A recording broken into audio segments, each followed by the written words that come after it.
Bonjour à toutes et à tous et bienvenue dans la tour de commandement, l'endroit où on adore parler du commandeur, ici Thibaut et Émeric. Et voilà, et on s'y attaque enfin. Ouais. Alors pour nous, ça fait à peine quelques jours que les decks sont sortis à ce moment-là. Ce qui est intéressant, c'est que du coup, moi personnellement j'ai pu tester les decks, voilà, j'ai pu les voir tourner en face et tester certains d'entre eux. Toi, je sais pas si t'as eu le temps de... J'ai tout touillé, chacun d'entre eux, fait des mains, des sorties de boîte, voir ce que ça donnait, mais j'ai pas fait de game avec les autres. Et je pense que pour cette édition, plus qu'autre chose avec Doctor Who, c'était important qu'on prenne le temps d'abord de toucher au deck avant d'en parler. Ouais. Parce que je me souviens, on a écrit ce script déjà il y a une semaine, on avait juste les listes complètes. Et voilà, oui, je vous raconte notre vie, mais vous allez comprendre un petit peu pourquoi est-ce que cette édition va être assez spéciale, comment est-ce qu'on va la traiter. Enfin, spécial, pas à 100%, vous inquiétez pas, on est quand même dans les clous à faire de l'analyse de deck. Mais disons qu'il y a tellement de nouveautés dans chacun des decks, il y a quasiment que ça en fait, hein, c'est impressionnant. Je crois que la moyenne des cartes, en comptant les terrains, t'as genre 40 cartes réimprimées. Ouais. En comptant les terrains. Donc, What je sais plus c'est lequel, mais je crois que c'est celui dont on va parler aujourd'hui. Il y a plus. Les seules rééditions, c'est des cailloux, quasiment. Ouais. Donc t'es là, quand on a une soixantaine de cartes nouvelles, c'est ça. En fait pour nous c'est difficile de se dire on sait exactement où va le deck, parce que le deck propose quelque chose de nouveau, et en plus il implémente plein de nouvelles cartes qu'il faut analyser en même temps. Alors, on avait eu un peu ce problème avec Warhammer l'année dernière. Ouais. Où justement... C'était un petit peu moins... Ouais, je crois qu'il y avait 40 cartes. Voilà, à peu près. Ouais. Mais c'est vrai que c'était un petit peu le même genre en effet. Mais là c'était poussé à l'extrême avec Doctor Who. Donc du coup l'analyse d'aujourd'hui sera longue, préparez-vous. Ça va être tout comme cette introduction d'ailleurs. Ça va être bien. C'est vrai que là, on est déjà à plus d'une minute et on n'a toujours pas lancé les pubs. Lançons les pubs alors. Lançons les pubs.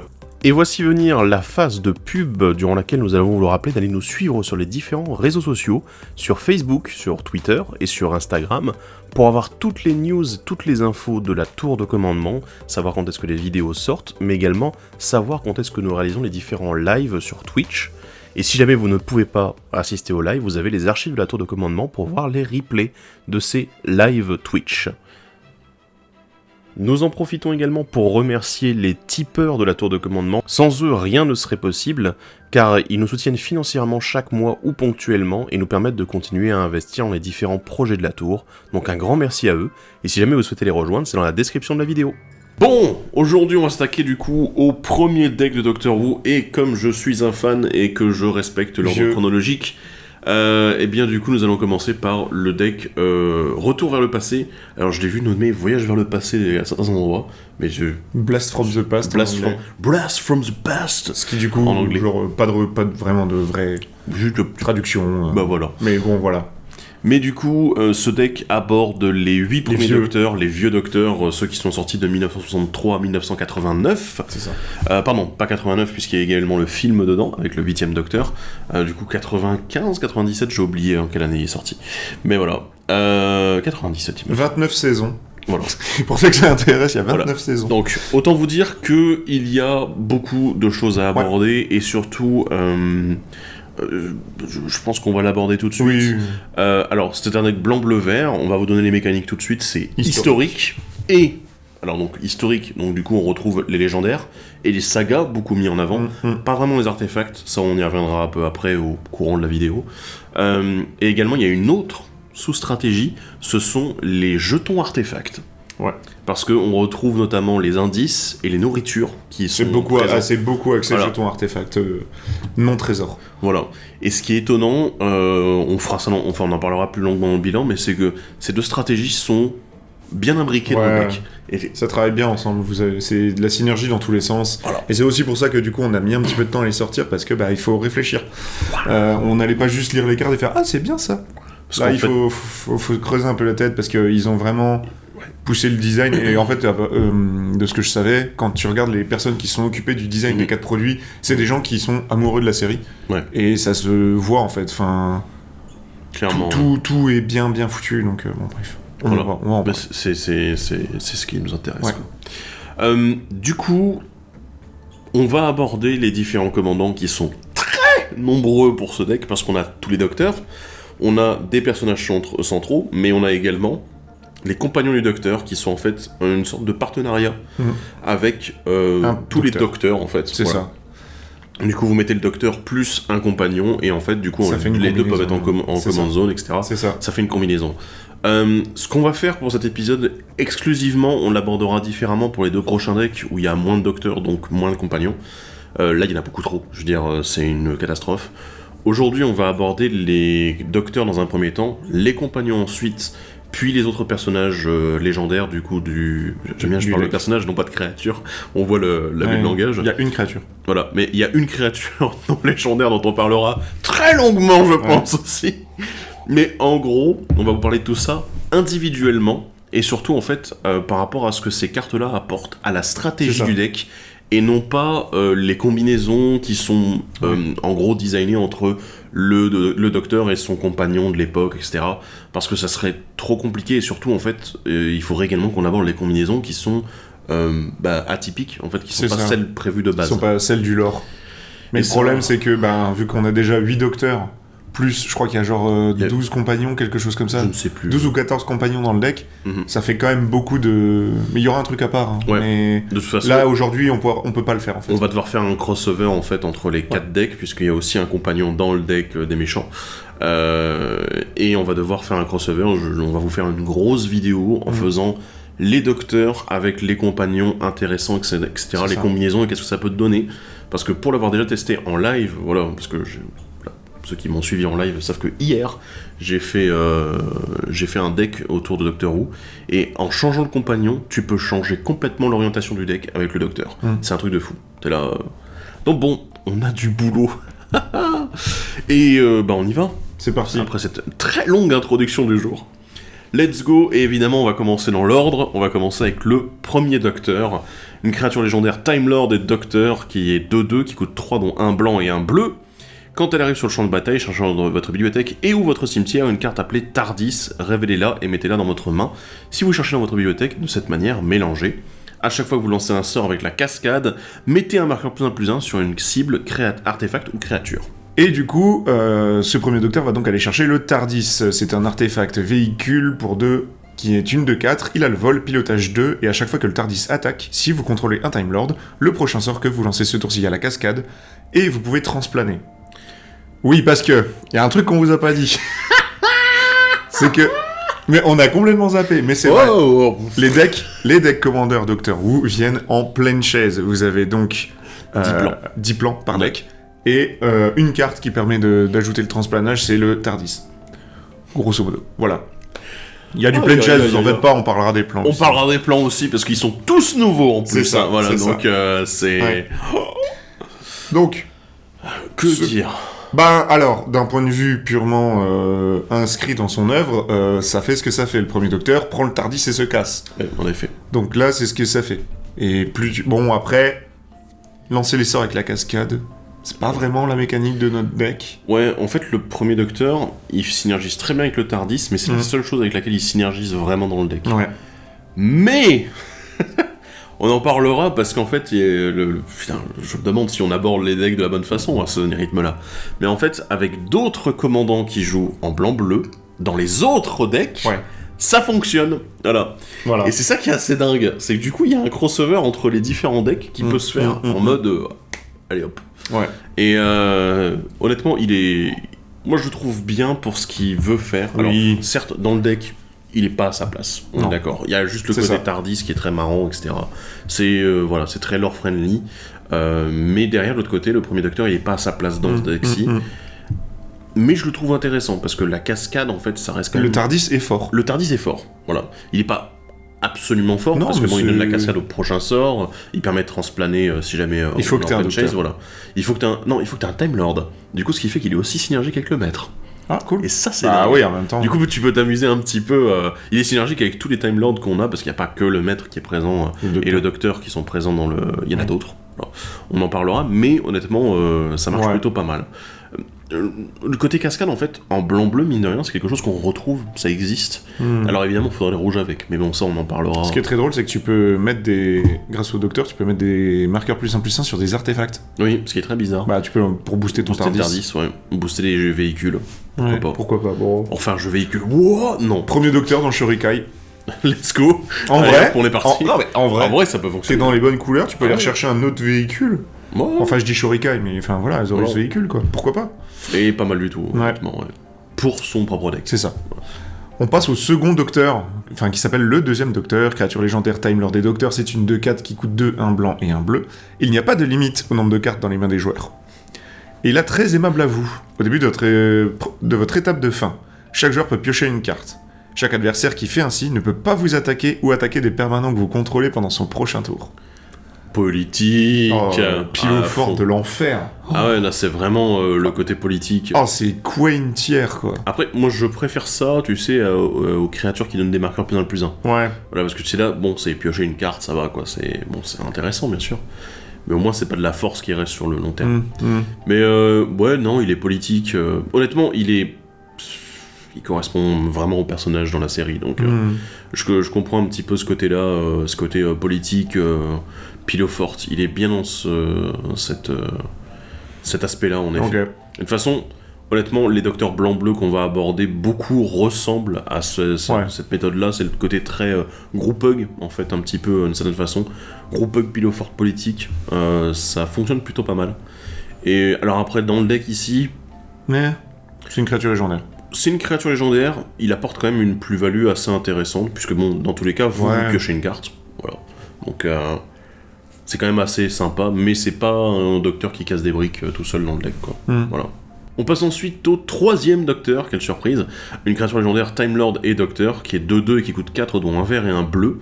Il a le piétinement, et il gagne +1/+1 pour chaque jeton non-créature que vous contrôlez. Et quand il arrive sur le champ de bataille, créez selon votre choix un jeton indice, un jeton nourriture ou un jeton trésor. Ça, c'est pas mal, ça. Voilà. Lui, il est pas mal. Là, on rentre dans la stratégie. Ouais, on rentre un peu dans un vrai morceau. C'est un docteur qui déjà a de la gueule. Enfin, regarde, il a une rapière et un sandwich. C'est vrai. Bref, le bonus +1/+1 en fait est vraiment fort dans le sens où ton docteur a déjà une capacité d'évasion avec son piétinement. T'es dans les bonnes couleurs pour vraiment créer beaucoup de jetons artefacts. Ouais, on l'a vu, indice en bleu vert ça fonctionne, nourriture trésor, ça marche très bien. Et en plus lui il a ça sur un ETB. Ouais, donc ouais. Ouais, c'est pas mal. Voilà. Dans le deck, c'est assez intéressant parce qu'en fait, comme il permet d'avoir des jetons trésors également, ou des indices, en fait, il permet de cycler un peu le deck et de permettre d'avancer en fait dans la stratégie. Et surtout, le fait qu'on ait le choix, ça fait que vous avez cette option qui est assez ouverte et qui va vraiment s'adapter à la situation en question. Ouais. Donc ouais. Non, il est assez bien foutu, quoi. Ouais, voilà, il est pas mal du tout. Après, derrière, voilà, il faut beaucoup orienter le deck si vous jouez autour de lui. C'est vrai. Il faut beaucoup orienter le deck autour de la création de jetons et tout. Ouais. Donc... Mais si tu fous un compagnon blanc, t'as accès à tout le bon stuff pour continuer correctement à jouer. Peut-être même en rouge, sinon. Bref. Avec le blanc, tu veux dire l'autre couleur du deck? Oui. C'est ou alors dingue. si t'es un peu fifou, tu peux prendre du rouge, tu vois. C'est dingue, hein. On passe au suivant qui est le face commandant du produit, c'est le 4ème docteur, c'est une créature légendaire Time Lord des docteurs, c'est une 4/4 pour 2, un vert et un bleu. Vous pouvez regarder la carte du dessus de votre bibliothèque à tout moment. Et vous voulez une fois par tour, vous pouvez lancer un terrain historique ou lancer un sort historique depuis le dessus de votre bibliothèque. Quand vous faites ainsi, créez un jeton nourriture. Petite manipulation du dessus du deck. Alors, vu que c'est le Face Commander, on est obligé d'en parler un petit peu parce que c'est lui, il lie les deux stratégies en même temps. C'est le côté historique et le côté jeton non créature. Et en fait, c'est génial parce que justement, quand on regarde un petit peu avec le 3ème docteur, par exemple, c'est très synergique. Et avec d'autres docteurs qu'on verra après, c'est très synergique aussi. Donc il y a vraiment tout ce côté très historique qui fonctionne bien et c'est un peu la pierre angulaire de cette façon du deck. Alors moi ce qui me fait beaucoup rire, c'est qu'étant donné qu'il dit que c'est une fois par tour, ça veut dire que si on peut lancer des sorts en flash depuis le dessus de la bibliothèque, ça veut dire que t'as accès et du coup tu peux en faire plusieurs fois. Ou tu peux jouer Raph. Voilà, tu peux t'amuser à jouer en effet Raph Capachen avec blanc-bleu, ça peut être pas mal en effet. Tu peux jouer les trucs. Mais Raph peut pas être le compagnon du 4ème docteur. Non, malheureusement. Voilà. Tu peux jouer Lignolet également. Il y a quand même pas mal de trucs. Oui. Tu peux. Parce qu'il y a aussi autre chose, c'est que historique, on l'a pas encore dit, mais on l'a évoqué dans l'introduction, c'est aussi les artefacts. Et surtout, c'est ça ce qui a été beaucoup abusé au niveau des commandants historiques, c'était le fait de jouer sur de tes chars. Oui, par exemple. Non mais t'as raison, parce que plus que légendaire, historique, c'est artefact. Ouais, c'est beaucoup artefact, c'est beaucoup ce qui a été mis en avant. Même si ici, il y a quand même on rééquilibre un peu Oui. les choses, quoi. Voilà. Dans l'autre sens. Parce que du coup, les artefacts, il n'y en a pas beaucoup. Mais ouais, le 4ème Docteur, je me dis, bah ouais, dans un jeu artefact qui peut s'amuser à jouer en flash pendant les tours adverses, ça peut être très marrant, en fait, de faire des nourritures dans tous les sens. Et de jouer, en fait, sur la quantité d'artefacts que tu vas avoir. Donc bon, c'est des choses à explorer, mais c'est vrai qu'il y a un bon potentiel. Et dans le deck, il donne vraiment le ton. Ah, en voilà un qui a de la classe, c'est le 5ème Docteur, une créature légendaire Time Lord et Docteur 2-2, qui coûte 4 dont un blanc et un bleu. Il a coexistence pacifique. Au début de votre étape de... Même le nom de la capacité annonce tout. Au début de votre étape de fin, mettez un marqueur +1/+1 sur chaque créature que vous contrôlez, qui n'a pas attaqué, ou qui n'est pas arrivé sur le champ de bataille ce tour-ci. Dégagez ces créatures. Ça va vraiment dans une autre direction. Moi, j'aime beaucoup le fait qu'il y ait marqué dégager ces créatures. Oui, ouais. Tu lui trouves un partenaire vert. Ouais. Et puis là, tu commences à faire des petites tapes d'étapes. Ah, mais j'ai jamais attaqué. Par contre, mes bêtes, elles vont devenir vraiment très bien. Ouais. Bah, en fait, moi, j'ai envie de jouer avec des capacités activées qui demandent à s'engager. Quoi. Exactement. Allez, vas-y, bam, bam, bam, bam. Exactement. Finalement, c'est peut-être le meilleur commandant pour pouvoir gagner avec Elix Pinnacle. Ouais, c'est ça. Toujours les deux, ouais. Elix Pinnacle. Tu fais Bant, 5ème Docteur, compagnon vert. Juste, mon but, c'est quoi? C'est de mettre 100 marqueurs sans attaquer personne. Ouais. Après, c'est uniquement au début de ton étape de fin.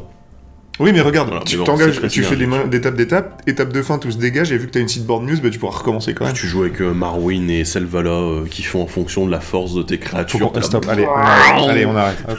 Non, c'est rigolo. En vrai, alors, sinon, hormis ça, le design est super sympa. Tu vois, d'avoir... il faut que t'aies 2 conditions, mais que t'as une bonne récompense, en fait. Ouais. Moi, je me dis, par exemple, dans mon deck Quain Group que ça peut fonctionner. J'engage Quain pendant mon tour. Oui, bah voilà, c'est ça. T'es là, ouais, super. Ouais. Il se dégage, bon, je lui mets un marqueur. Bon, les gens vont peut-être avoir peur du lapin, mais... Mais du coup, tu le caches, tu mets lui à la place. Ouais. Ou le 2ème. Mais il y a vraiment de l'intérêt, et c'est vrai qu'avec le 2ème, il peut bien fonctionner aussi, quoi. Ce côté un peu group vas-y, on pioche, on fait des trucs, t'es là. C'est... J'aime bien. Mais alors, il est complètement dans une autre direction que les autres docteurs. C'est plus même un Kingmaker que... Ouais. Voilà. Le docteur suivant, c'est le 6ème docteur, créature légendaire Time Lord des docteurs. C'est une 3-3 pour 4, un vert et un bleu, et la prérogative de Time Lord. À chaque fois que vous lancez un sort historique, copiez-le, excepté que la copie n'est pas légendaire. Cette capacité ne se déclenche qu'une seule fois par tour. Ça me fait beaucoup rire parce que c'est probablement le meilleur du pack. Ouais, alors, c'est probablement le plus con du pack. Ce qui me fait beaucoup rire, c'est que... Alors, je vais vite fait faire un petit peu d'histoire de Doctor Who. Donc, le 6ème Docteur n'est pas resté très longtemps. Et surtout, en fait, c'est parce qu'il y a eu... il était pas très apprécié du public. Et surtout, le directeur des programmes de la BBC détestait l'acteur. Ah, ok. Voilà. Et du coup, il a tout fait pour faire en sorte qu'il se fasse dégager. Voilà. Ok. Même sa régénération à la fin, c'est pas lui, c'est le 7ème Docteur qui porte une perruque. Putain. Tellement il a dit non, moi je me cache, j'en ai marre et tout. Donc voilà. Ouais. Autant vous dire, ça me fait beaucoup rire que ça soit le docteur qui a été le plus mal aimé, j'ai envie de dire, des anciens, qui reçoit la version la plus puissante. Parce que voilà, bon, alors voilà, maintenant que l'histoire est terminée, honnêtement c'est fat. Déjà il y a des combos, on en parlera parce qu'il y a un des compagnons qui est extrêmement fort avec le 6ème Docteur. Et il y a déjà une combo qui existe avec une carte Deadline. Je vous en parlerai peut-être un jour. On a peut-être déjà... Si vous avez suivi les dernières vidéos, enfin les dernières vidéos plutôt, on en a parlé. Ah merde, oui. Mince, non. Bah oui. Voilà, bah du coup maintenant faut revenir sur les vidéos d'Eldraine. Donc ouais. Dedans on dit même c'est fort avec une carte de Doctor Who, attention. Ouh.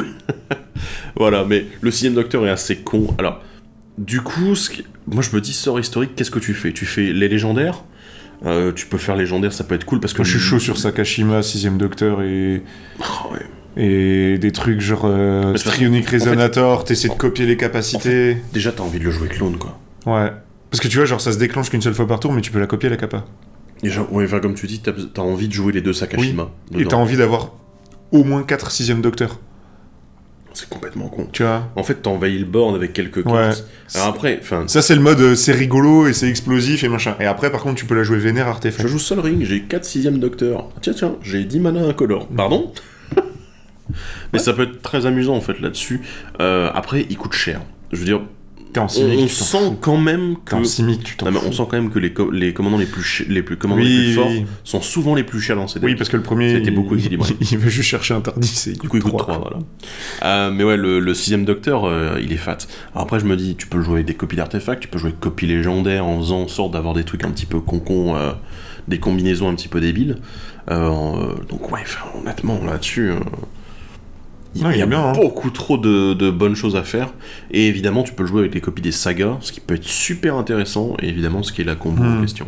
On enchaîne avec le 7ème Docteur. Le 7ème Docteur, du coup, qui coûte 5, dont un blanc et un bleu. C'est une créature légendaire.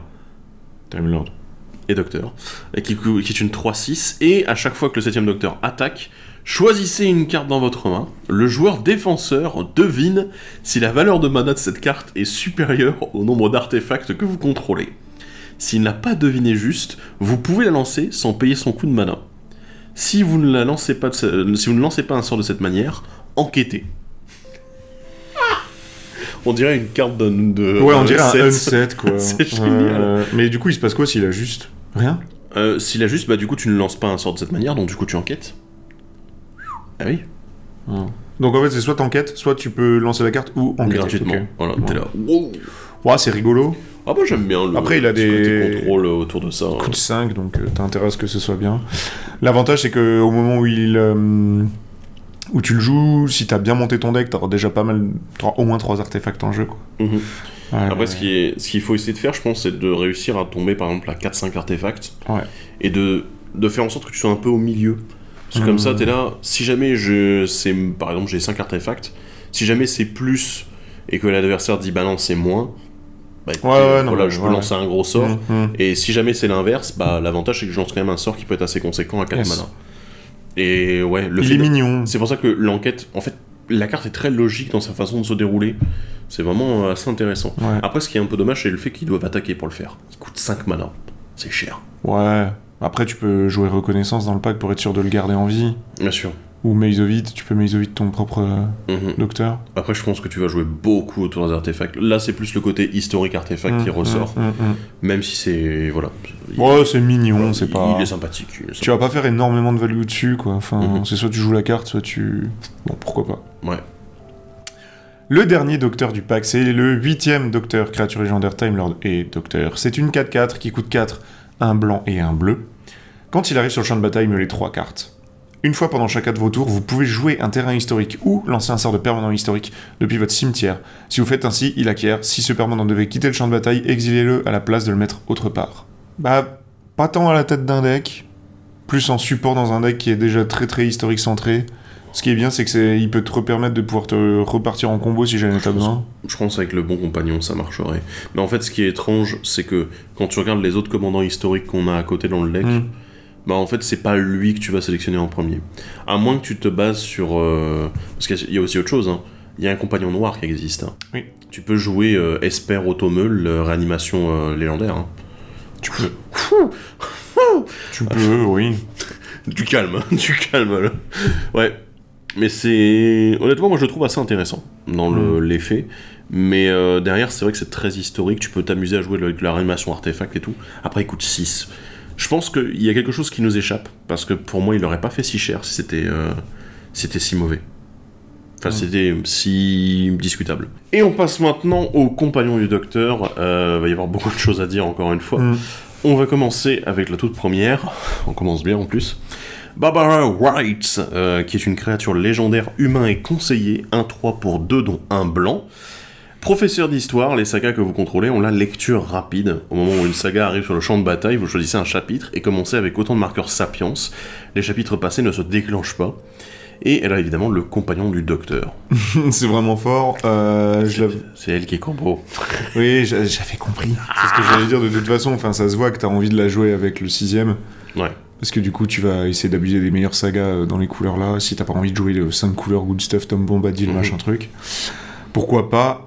Moi, ce que j'aime bien, et ça on va le voir, c'est que les compagnons coûtent pas cher. Ouais, les compagnons, en fait, ils sont vraiment là pour arriver avant le docteur systématiquement. Et ça prépare un peu le terrain, on va dire. Ouais. Alors, Barbara Wright, on sent qu'elle est vraiment axée autour des sagas. Du coup, C'est vrai que c'est intégrable dans Tom Bombadil, dans tous les jeux qui veulent jouer saga. Ce qui tombe bien parce que le blanc a quand même de bonnes sagas. Hein, il en a le plus aussi, je crois. Ouais, probablement. C'est peut-être pas la seule couleur, mais en effet, on est dans les très bonnes couleurs saga. Donc autant en profiter. Et vraiment, je pense que c'est parmi les meilleurs à chaque fois en plus. Ouais. Donc voilà, ça devrait pas être trop un souci. Ce qui est vraiment génial, en effet, c'est lecture rapide. T'es là. Combien de sagas on a qui ont ce côté ah mais le premier chapitre il est un peu moyen j'ai la flemme d'attendre le tour. Ouais, pourquoi pas faire tout de suite l'ulti qui est super intéressant, genre faire une copie d'un truc, voilà, c'est assez dingue et honnêtement ça peut être assez con. Je viens de penser à un truc d'ailleurs, tu te souviens des derniers prétors? Oui, c'est des sagas de l'autre côté. Ouais. Mais du coup, étant donné qu'ils sont exilés et qu'ils reviennent sur le champ de bataille transformés, tu peux les lectures rapides dessus également. Voilà. Donc voilà, Barbara Wright, elle a quand même des synergies assez intéressantes, et mine de rien, les sagas commencent à gagner en importance. Ouais. Mais c'est bien, parce que c'est le genre d'outil pour les sagas qui est super intéressant.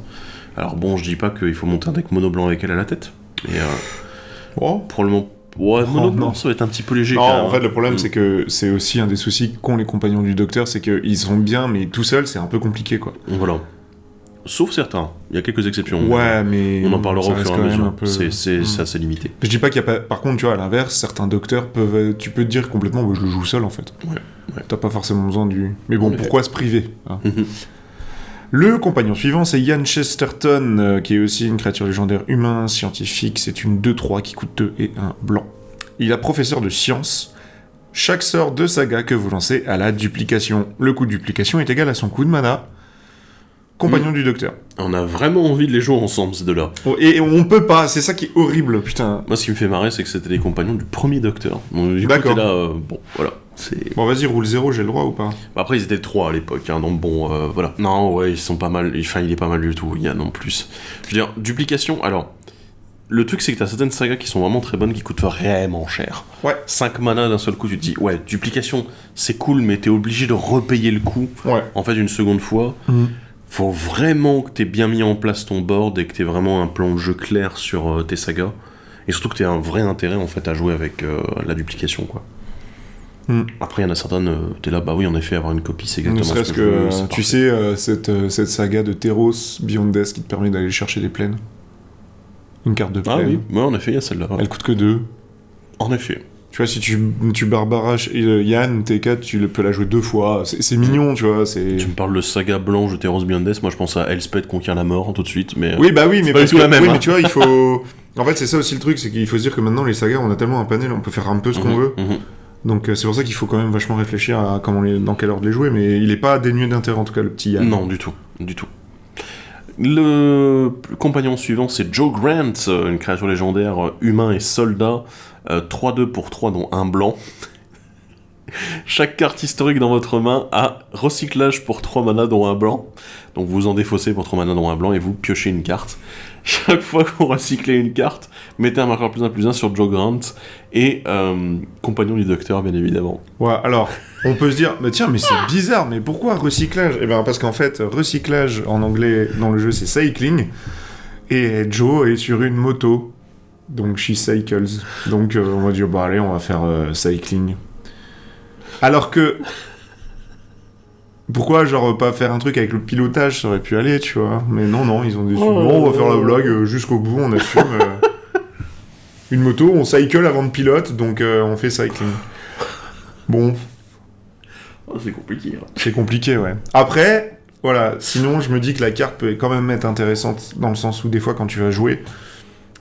tu vas avoir besoin d'un petit peu de gaz, en plus gaz, moto, haha. Et du coup tu peux t'amuser à cycling des cartes, cycling, moto, tout ça, pour essayer de retrouver d'autres trucs. Le fait qu'elle gagne un marqueur +1/+1, en vrai on s'en fout un petit peu, quoi. Après ça peut jouer si on commence à jouer autour de la mécanique, mais honnêtement c'est pas ce qu'on voit dans le deck. Non. Mais c'est vrai que le fait de pouvoir recycler des artefacts ou même des terrains légendaires qui seraient inutiles, en fait, qui seraient pas utiles à ce moment-là, ça pourrait être assez cool, en effet. Après, s'il y a encore des gens qui jouent Gavi, oui, ça peut être une bonne derrière, dans les jeux cycling, ça peut être assez intéressant, hein, donc... Puis bon, ça fait une bonne bête qui se booste. Oui, voilà, elle est mignonne. Oui. Voilà, c'est mignon, vite fait. On passe au compagnon suivant, qui est Perry Brown. C'est une créature légendaire humain, c'est une 2-3 pour 3 et un blanc. Le premier sort historique que vous lancez à chaque tour a la convocation compagnon du docteur. Ok. Solide. Solide la convocation. Ouais. Bah, surtout qu'en plus, elle, c'est le compagnon du 6ème docteur. Oh putain. En fait, tu comprends du coup pourquoi le 6ème docteur est... Ouais, et stacké. Et stacké, t'es là, il coûte 6 mana. Ouais, mais Perry Brown, donc du coup, c'est pas très grave. Ouais. Tu vas pouvoir là engager des créatures pour faire... C'est ça. Honnêtement, c'est complètement con, parce que dans ce deck, c'est vraiment débile, parce que il y a que des créatures légendaires partout. Donc t'es là, c'est des créatures historiques qui vont pouvoir s'engager pour faire la convocation. Et qui ont souvent 2 couleurs. Voilà, ouais. Et surtout, on rappelle une chose, c'est que la convocation n'est pas affectée par le mana d'invocation. Ouais. C'est tu engages tes créatures pour réduire le coût. C'est pas elle s'engage pour faire du mana, non. Donc du coup, Perry Brown devient vraiment stupide dans les situations où, en fait, tu produis notamment des créatures. Moi, je pense à une certaine créature légendaire qu'on va aborder pas longtemps. Et du coup, tu peux t'amuser à lancer toutes les petites créatures légendaires à côté en plus. Et en fait, elles se convoquent mutuellement. Ouais. Donc, ouais. Moi, je pensais surtout au fait qu'il y a beaucoup de sagas qui font des créatures. Oui, aussi. Et du coup, avec Perry, tu peux te permettre, si t'as Perry et Yann qu'on a vu avant, tu peux t'amuser, tu vois, à dupliquer en engageant. Et ainsi de suite, quoi. Ouais. Moi, il y a aussi autre chose. Allez, vas-y, on va pousser plus loin le début. On va pousser encore plus loin. Les artefacts sont historiques. Et le nombre de permanents qui font en sorte de créer des jetons quand tu lances un sort artefact, bah t'es là. Du coup, tu crées des jetons de mécanoptères, de cerveaux, etc. Peu importe. Et du coup, Perry ensuite va te permettre d'engager ces jetons pour lancer le prochain. Ouais. Et en fait, pour moi, alors je m'avance un petit peu, ça sent la carte combo. Bah après, le problème, c'est que c'est ton premier sort. Ah oui, c'est t'es bloqué sur ton premier sort. Excusez-moi. Oui, non, mais excusez-moi, je me suis emballé un petit peu là. Mais je vois ce que tu veux dire. C'était une carte combo avant. C'était une carte combo avant le premier sort, mais du coup, ça devient juste une bonne carte pour des cartes de saga. Oui. Moi, je la vois vraiment axée saga. Ouais. Puis voilà, quoi. Après, il y a juste un défaut. C'est le fait justement que ce soit forcément le premier. Il y a plusieurs cartes dans l'extension en général, dans tous les decks, qui évoquent systématiquement le premier sort que vous lancez à telle ou telle capacité. Et le souci, c'est que ça restreint énormément, parce que si jamais vous ne voulez pas utiliser la capacité, on s'en fout, il n'y a que celui-là qui l'a. Donc du coup, il faut faire attention au timing aussi. Voilà. Donc c'est vraiment, j'établis mon board, puis ensuite, au prochain tour, bam, là, je peux utiliser la convocation à mon avantage. Donc bon. Ok, ouais. Oui. Sympa. Voilà, sympa et plutôt efficace, surtout avec les docteurs un peu chers. Ouais. Et bon, ça justifie aussi son coût à elle, parce que c'est l'un des compagnons les plus chers. Ouais. Le prochain compagnon, c'est Romana 2, créature légendaire Time Lord et scientifique, 3-3, qui coûte 4 dont un blanc. Elle a la vigilance, et pour 1 en l'engageant, vous créez un jeton engagé, qui est une copie d'un jeton ciblé qui est arrivé sur le champ de bataille ce tour-ci, et elle est compagnon du docteur. Elle est où, Romana 1 ? C'est exactement ce que je me pose comme question, et ça m'aurait fait beaucoup rire qu'on ait les deux versions. Ah, ok, parce que Romana 1 existe quand même dans la série. Oui, ah oui, complètement. Okay. Techniquement, en fait, Romana 2 n'est pas vraiment Romana 2, puisqu'on la voit... Elle fait son shopping. Il y a Romana 1 qui dit « Ah, j'en ai marre, j'ai envie de changer de tronche », et en gros, elle se régénère plusieurs fois, et on voit plusieurs Romana avant de tomber sur Romana 2. Et elle fait « Ah, vas-y, ça me plaît, je reste comme ça. » C'est ça. Ok, d'accord. T'es là, pendant ce temps-là, les autres qui sont là « Ah ouais, non, mais attends, voilà, faut faire attention à la régénération. » Ouais, elle a juste choisi son skin. Let's go, voilà. Ok, d'accord. Bon, l'effet est fort, hein, on va pas... faire une copie, faire un jeton qui est une copie d'un jeton qui est déjà arrivé, C'est assez intéressant. Alors, le pire, c'est que je trouve que dans ce deck, elle est pas bien utilisée. Non. Parce que t'es là, les jetons que tu vas faire, c'est des jetons nourriture, des jetons indices, éventuellement des trésors, t'es là. Ouais, alors ou des copies de saga avec la duplication. Ouais, voilà ça, c'est les meilleures situations. Ouais. Mais là, dans ce cas-là, ça devient vraiment très fort. Tu la joues avec le 6ème, de toute façon. Oui, tu peux la jouer avec le 6ème, en effet. Moi, je la vois comme on vient d'avoir en Eldraine le truc qui fait des copies d'enchantement. Où tu peux dire, je vais copier une saison de dédoublement, par exemple. Tu vois, c'est mon drag, copie, doubleur de jetons, blanc, quelque chose, Romana, je la vois dedans. Ouais. Et après... Moi, je la vois plus copie de permanent, en fait. Oui, voilà, ouais. Ça, je sens bien fat, parce qu'avoir une copie supplémentaire, ça peut vraiment être débile, là-dessus. Genre le 12ème. Oui, ça a été testé, c'est approuvé. Voilà. Ok. Mais on en parlera plus tard. On va passer à Sarah Jane Smith, qui est la compagnon qui est de base avec le 4ème en Face Commander. Créature légendaire humain et détective, c'est une 2-1 pour 1 et un blanc, et à chaque fois que vous lancez un sort historique, enquêtez. Cette capacité ne se déclenche qu'une seule fois par tour. Compagnon del Doctor. Donc du coup, si on la joue avec le 4ème, c'est un peu fort parce qu'on peut jouer une carte historique depuis depuis le dessus du deck, et si on fait ça, on fait une nourriture et un indice. Ça, c'est intéressant. Voilà, c'est ça fonctionne plutôt bien. Même si je trouve que la combinaison est pas percutante. Honnêtement. Ouais, mais c'est grindy, tu vois. Enfin, tu vas faire vraiment de la value à tous les tours. Hein. Ah oui, bien sûr, tu fais de la value. Mais je trouve que ça va pas... Voilà, parce que bon, les nourritures dans les decks, ils sont pas très bien exploités. Enfin, dans celui-ci, il est pas très bien exploité. Même si, bon, on sait très bien que Eldraine, etc., ont apporté beaucoup d'éléments pour les nourritures. Mais là, dans le deck, on n'a pas ce genre d'éléments-là. Les indices... En fait, j'ai envie de dire que ces jetons nourriture et indices, ils ont utilisé de manière purement value, simple, et pas genre je peux exploiter plus loin, ou rarement. Okay. Parce qu'il y a quand même le caillou... Oui. L'indice bleu, là, bon... Oui, voilà, on en parlera, mais c'est vrai qu'il y a assez peu d'éléments en fait, pour jouer autour. Mais par contre, en termes de synergie compagnon et docteur, elle se pose là, je trouve que c'est super bien. Puis techniquement, ça transforme ton premier sort historique en cantrip, puisque t'as ce côté, ah bah tiens, je peux payer 2, bam, piocher, ok. Mais bizarrement, elle fonctionne aussi très bien avec le 7ème docteur, du coup. Oui. Voilà, parce que lui, il joue sur le nombre d'artefacts que tu as. Oui. Du coup, c'est assez intéressant là-dessus. Elle joue très bien aussi avec le 3ème. Et là, elle est très bien. Elle n'a pas fini. Voilà, elle est pas mal, mais je pense que finalement, la combinaison avec le 4ème est peut-être pas la plus forte.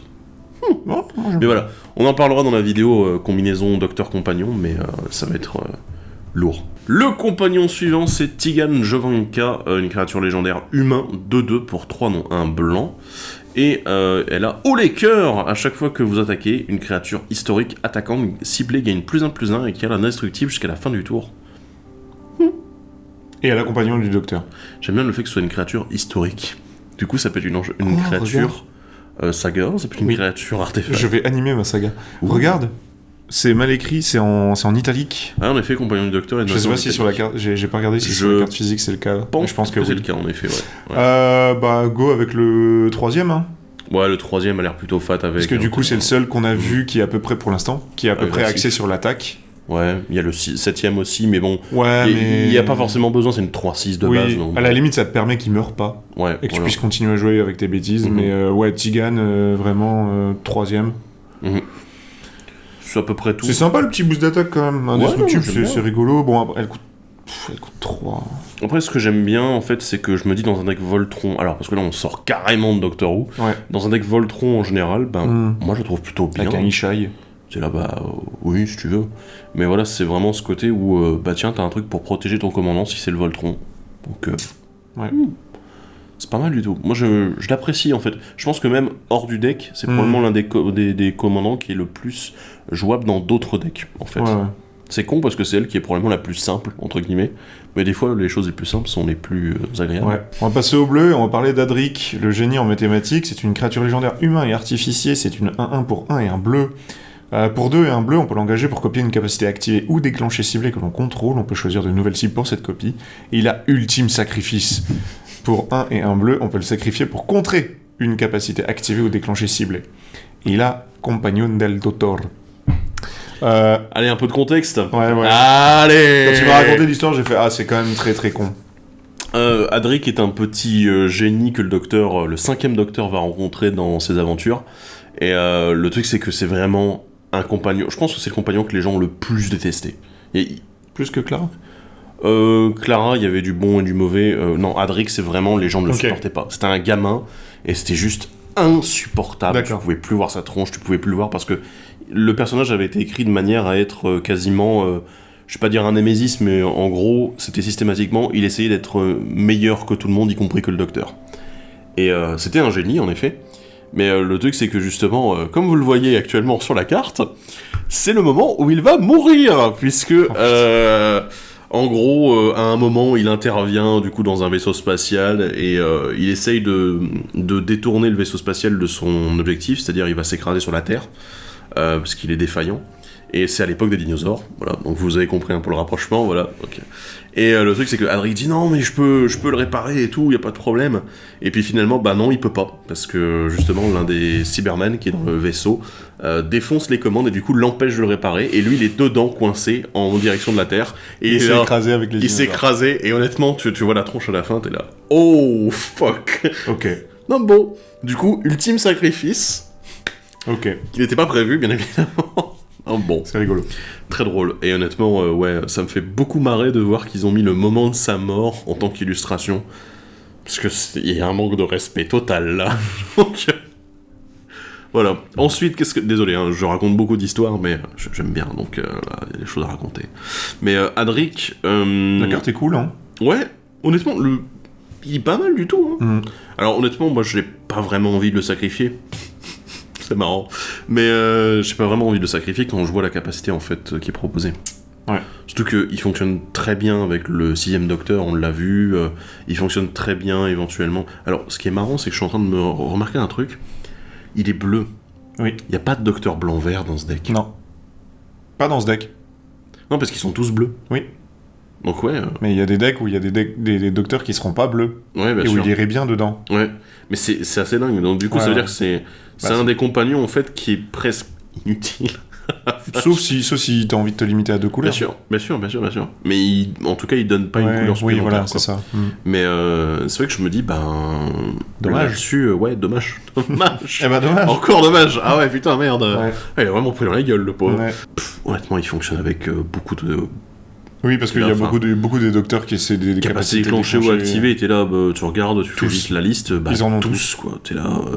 Alors, il y en a qui sont moins intéressants que d'autres, bien évidemment, il y en a qui sont super pétés, donc ouais, en effet...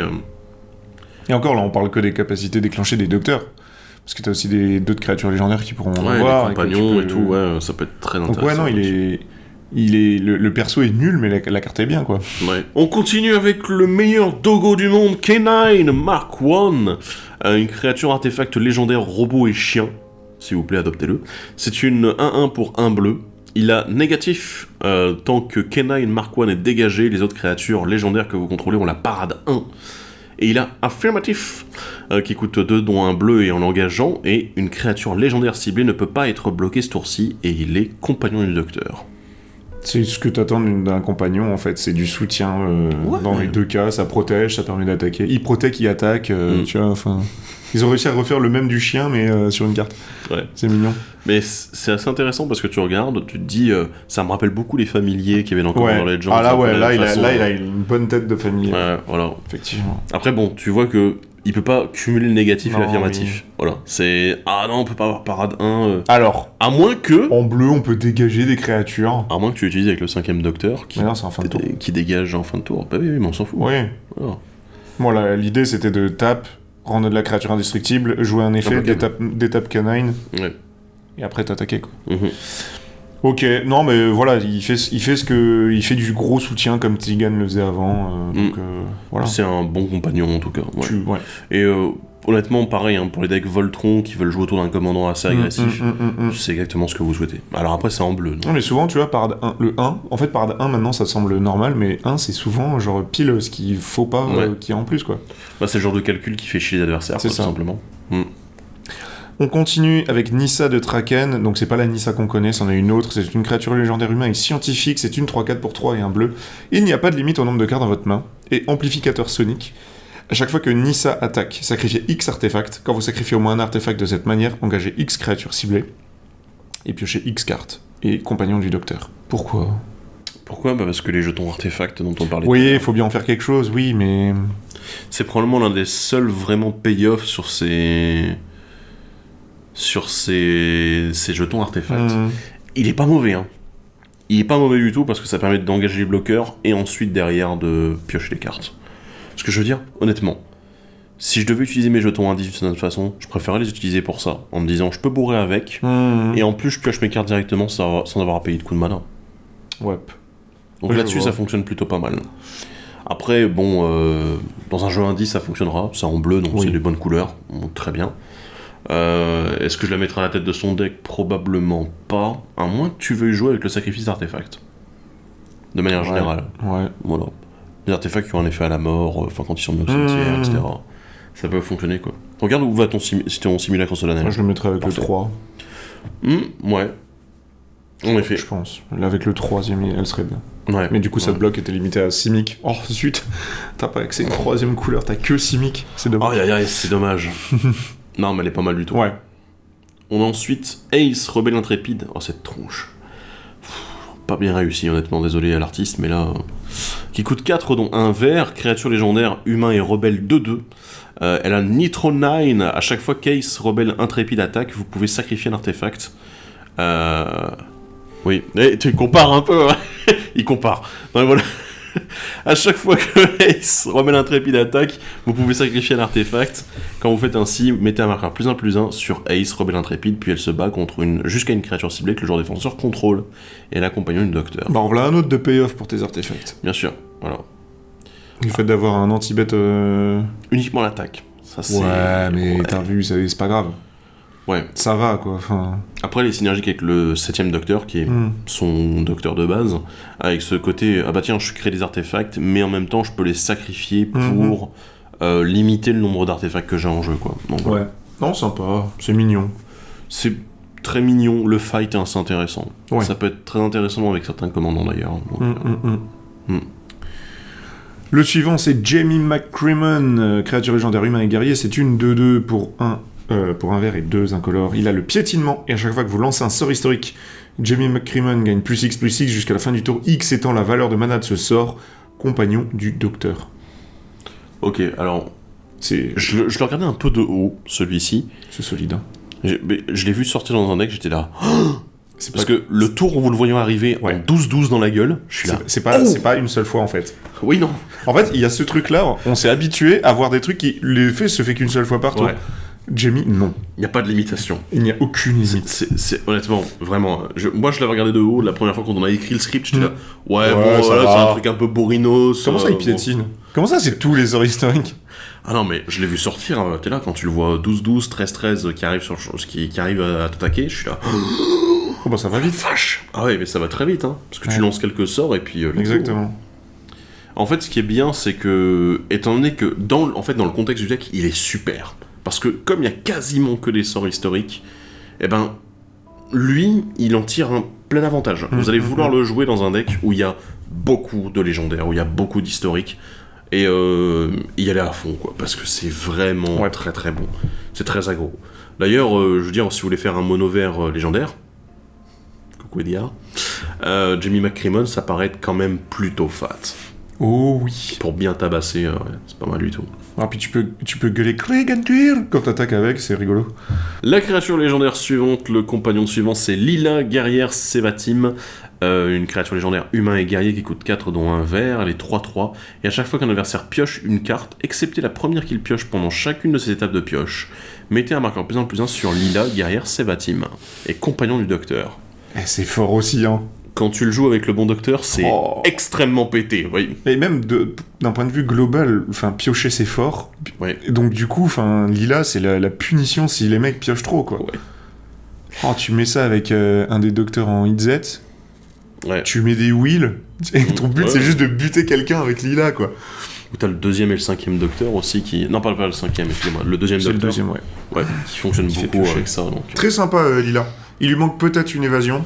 Ouais, c'est dommage, c'est le petit truc. Enfin, tu vois, genre, après, bon, honnêtement, l'autre, là, avant, le Scottish, là, ils lui ont foutu piétinement, donc ils auraient pu le mettre sur Lila aussi. Furtivité. Ah non. Bah non, ça marche pas. Menace. Oh, ça... Menace. Menace. En vert. Menace en vert, moi je veux bien voir. Hein. Mais bon, enfin, ouais, la carte semble forte, elle semble très très punitive, surtout vu la tronche qu'a le jeu actuellement, en fait. Ouais. Donc c'est assez cool. La dernière des compagnons, c'est Suzanne Foreman, créature légendaire Time Lord. C'est une 1-1 pour 1 et un vert. Si vous deviez vous transplaner, à la place, regardez les deux cartes du dessus de votre deck planaire, mettez l'une d'elles au-dessous de votre deck planaire et l'autre au-dessus, puis transplanez-vous. Et elle peut ajouter un mana vert en l'engageant et compagnon du docteur. C'est la petite fille du docteur, c'est pour ça, voilà. Parce que oui, on n'a pas dit, mais il y a des pleines chaises dans le deck. Ouais, non, elle est cool. Voilà, elle est cool. Si vous jouez avec le Plan Chase, c'est très bien. Ouais. Si vous ne jouez pas avec, c'est juste un dork, mais c'est un dork en zone de commandement. C'était un dork en zone de commandement qui coûte 2. Voilà, bon, donc ça fait que du vert, mais voilà, c'est pas non plus... Oui, mais c'est pas grave, tu vois. Ouais, non, il y a rien de... Tu vas te taper un deck avec un Time Lord qui a besoin de 8 mana pour faire une activation. 7 pour faire une activation. Ouais, ou que t'as besoin juste de pouvoir lancer ton docteur assez rapidement parce qu'il coûte cher. Ouais. En fait, Suzanne Foreman, elle est parfaite parce qu'à 2 mana, t'es là, bah, hop, c'est un petit dork en plus. Ouais. Ça me donne accès au vert, donc du coup, qui me donne accès à tous les dorks derrière dans ces couleurs-là et les rampes. Et on est bon. Voilà. Exactement. On est vraiment bon là-dessus. Elle est devenue quoi, du coup, dans la série ? Parce que techniquement, c'est une Time Lord. Alors, il me semble qu'elle a été laissée en vie sur Terre par le premier docteur qui, à un moment, dit non, mais en fait, c'est trop dangereux que tu continues à le suivre. Voilà. Ok. Il me semble que c'est ça la fin de l'histoire. D'accord. Et du coup, elle est laissée avec ses 2 professeurs. Ok. Voilà. Ok, ça marche. Voilà. Et c'est tout. On n'a plus de nouvelles depuis. On va donc passer au commandant. Alors, au seul commandant potentiel du deck qui n'est pas un docteur ni un compagnon. Oui. Mais bon, qui fait évidemment partie du lore. C'est Alistair le Brigadier, une créature légendaire humain et soldat qui coûte 4, dont un vert, un blanc et un bleu. C'est une 3-3. À chaque fois que vous lancez un sort historique, créez un jeton de créature 1-1 blanche soldat. À chaque fois qu'Alistair attaque, vous pouvez payer 8. Si vous faites ainsi, les créatures que vous contrôlez gagnent +X jusqu'à la fin du tour, X étant le nombre de permanents historiques que vous contrôlez. Beaucoup de choses là-dessus. Déjà, le trigger ne se fait pas qu'une seule fois par tour pour la création du jeton, ce qui est très intéressant et très important. Bon, sa deuxième capa, en fait, elle fait sourire, on se dit, ouais, non mais 8. Mais attends, franchement, qui va payer 8 ? Tout le monde. 8, c'est le coût de Craterhoof Behemoth. Voilà. Donc à partir de là, si t'es capable de, dans les couleurs de Craterhoof ou du nouveau qui donne le vol, de jouer ça, bah tu le fais. Sauf que il faut juste qu'Alistair attaque. Voilà. Donc on va être en présence d'un pack qui va être orienté jeton artefact, enfin orienté artefact / historique, pour pouvoir être sûr de pouvoir sortir le plus possible de jetons et ensuite attaquer bêtement et faire... Est-ce que tu sais également avec quelle stratégie Alistair est très bon ? Planeswalker. Oui, parce qu'ils sont historiques. Parce qu'ils sont historiques, et du coup ça veut dire que aussi des jetons. quand tu les castes, tu crées ton jeton en plus derrière, qui va permettre Pourquoi de pas, protéger. ouais. Pourquoi pas. J'étais là, je me dis, c'est pas mal non plus c'est quand même pas avec trop les mal, Planeswalkers. C'est le genre de truc que tu veux voir aussi. Donc ça fonctionne bien aussi. C'est vrai qu'on n'a pas parlé des Planeswalkers dans nos sorts historiques. Tu le veux ta copie avec le signe docteur ? Excusez-moi, voilà. On revient dessus, mais... C'est vrai qu'on peut copier un Planeswalker. On peut copier les Planeswalkers aussi, donc c'est assez intéressant. Mais ouais, moi, en vrai, Alistair, je le vois vraiment comme un gros deck go-wide des familles, ou même la moindre créature que tu vas vouloir jouer qui n'est pas un créateur de jeton, qui soit pas un Craterhoof, ça va être une créature légendaire comme ça, t'as quand même autant un jeton derrière. Bon, moi, tu peux t'amuser à jouer créature artefact, jeton boum boum, et puis let's go, quoi. Ça peut être pas mal du tout. Ta Mir Battlesphere, elle est contente. Hein. Regarde-moi ça, des bouches dans tous les sens. J'aime trop Mir Battlesphere. Bah ouais, mais au moins elle fait plein de jeux. Oui, mais... Bon. Mais vous pouvez le jouer du coup de plein de façons différentes, mais quand même on tourne toujours autour de ce côté, on veut avoir un gros board. Et c'est vrai que les Planeswalkers, on peut aussi se tourner vers les Planeswalkers qui font pas mal de jetons et tout. Donc on reste dans la logique d'Alistair aussi derrière, en prenant en fait toutes les ressources disponibles pour fonctionner avec lui. Ouais. Et ce qui est marrant, c'est que du coup, comme il joue sur les sorts historiques, on peut cumuler avec les docteurs pour avoir d'autres éléments sur les... En fait, il est très bien dans le deck. Il correspond exactement à ce qu'on souhaite. Même deck sorti de boîte, je pense que tu peux t'amuser, troller le monde et dire bah moi je jouerai pas de docteur, je joue Alistair. Ouais, complètement. Et ça marche quand même. Donc, mais il est très très cool. Très bien. Le suivant, c'est Duggan, détective privé, créature légendaire humain et détective. Il est étoile, il coûte 2, un vert et un bleu. La force et l'endurance de Duggan sont chacune égales au nombre de cartes dans votre main. À chaque fois que Duggan arrive sur le champ de bataille ou attaque, enquêtez. Et il a le coup de poing le plus important de l'histoire. Pour 1 et un vert, en l'engageant, Duggan inflige un nombre de blessures égal à 2 fois sa force à une autre créature ciblée, n'activez qu'une seule fois. Parce que c'est le coup de poing le plus important de l'histoire, donc il peut pas y en avoir 2. Voilà. Sauf que si vous le blinkez, il peut y en avoir 2. Ouais, mais parce que c'est plus le même. C'est plus le même homme. Ouais. Simple, assez efficace dans ce qu'il veut faire. Ouais. Alors, soyons honnêtes, c'est la capacité la dernière, elle est anecdotique. Très anecdotique, voilà, c'est très lore-friendly. Ouais. Mais l'essentiel, c'est de se dire, on a quelque chose qui nous permet d'enquêter en plus. Donc, si vous voulez jouer autour de ce type de jetons, avec les jetons indices, c'est parfait. C'est exactement ce qu'on veut. Il arrive en jeu, il attaque, bam. Et ce qui est bien, c'est qu'on parlait du blink. Mais en vrai, c'est très intéressant parce que le blink fait que, en effet, on reset sa dernière capacité, mais on refait également un indice. Donc, c'est pas con. Voilà. Tout ce qui lui manque, c'est de l'évasion. Mais le truc, c'est qu'on est en bleu-vert. Vous pourriez monter un deck de Duggan avec je pioche, je rampe. Ah merde, attends. Oh zut, attends, c'est chimique. Non, je pioche, je rampe, et ensuite je fous un coup de pied au cul à mon commandant pour qu'il vole. Ou alors. Tu joues canine, et du coup, il est imbloquable. Il est imbloquable, voilà. C'est le genre de choses en fait qu'on peut faire. Ouais. En vrai. Hors Doctor Who, il peut être intéressant, et ça peut être un commandant très sympa. Ouais. Après, c'est vrai que dans le deck, il est... Bah, il y a le côté enquête, quoi. C'est tout. T'es là, côté étoile, t'auras beaucoup de cartes en main. Ouais, c'est ça. Bref. Mais bon, voilà. Bref. Ah, il y a le suivant. Le sergent John Benton, une créature légendaire humain et soldat 2-4 pour 3 dont un vert et un blanc. Il a le piétinement et la célérité, oh damn boy, et il a partage d'informations. À chaque fois que le sergent John Benton inflige des blessures de combat à un joueur, vous et ce joueur piochez chacun autant de cartes. Non mais tu vas pas me mettre une patate à 7. Si, mais t'inquiète, parce qu'après tu vas piocher cette carte. Oui, mais toi aussi. Yes. Oui, mais tu vas piocher cette carte.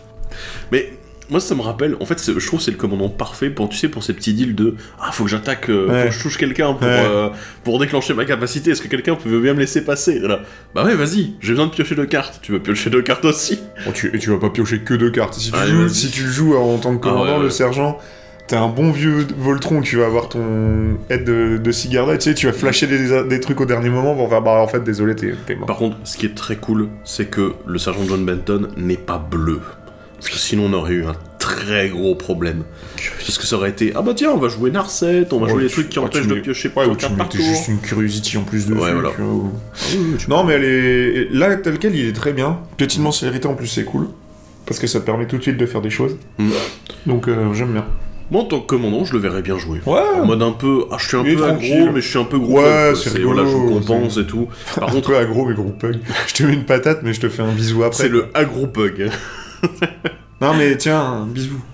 Voilà, mais par contre, jouer des protections, parce que lui, il va se faire gérer en dodo derrière.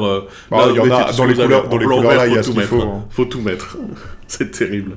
Mais ouais, il est pas mal du tout. Très sympa. Et enfin la dernière.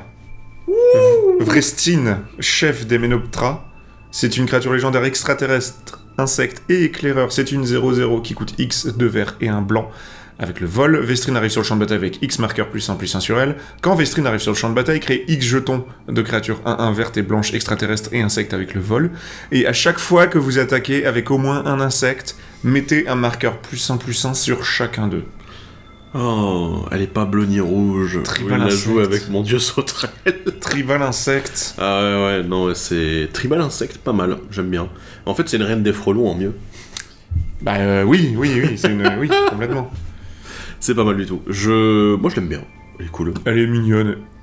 J'aime beaucoup Lilu, surtout quand tu regardes comment on peut dire ça, le matériau de base. Parce que de mémoire, c'était genre un des premiers... Ouais. Un des premiers ennemis, et putain, tu sens le déguisement de... Ouais, là... à base de carton-pâte. Là, je trouve qu'elle a de la gueule. Ouais, elle a de la gueule, quand c'est même. bien.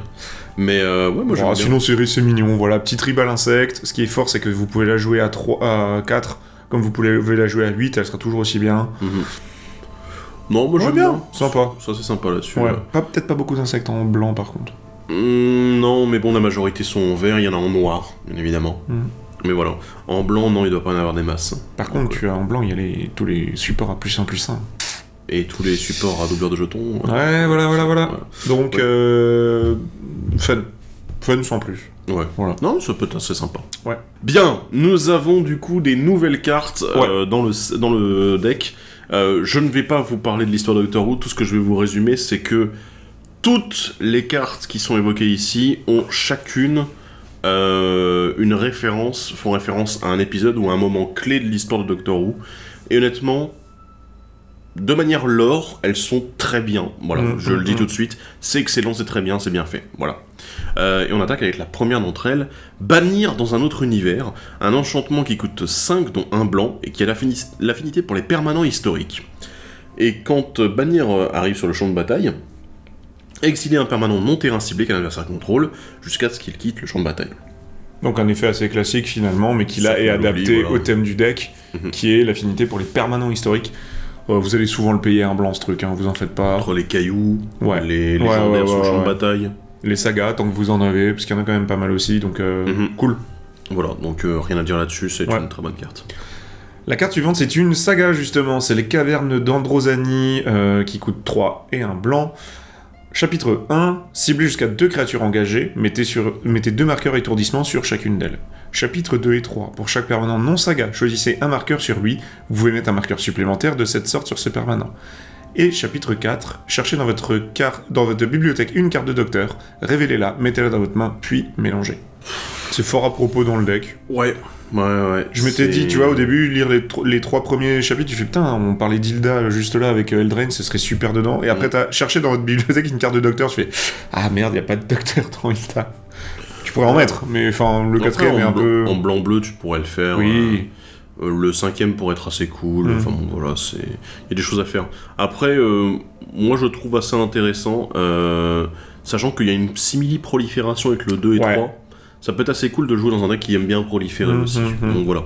La carte de docteur, si vous arrivez à en trouver une qui correspond à votre deck, parce que bon, il y a aussi les autres decks derrière dont on n'a pas encore parlé, mais ça peut être intéressant aussi à jouer, donc...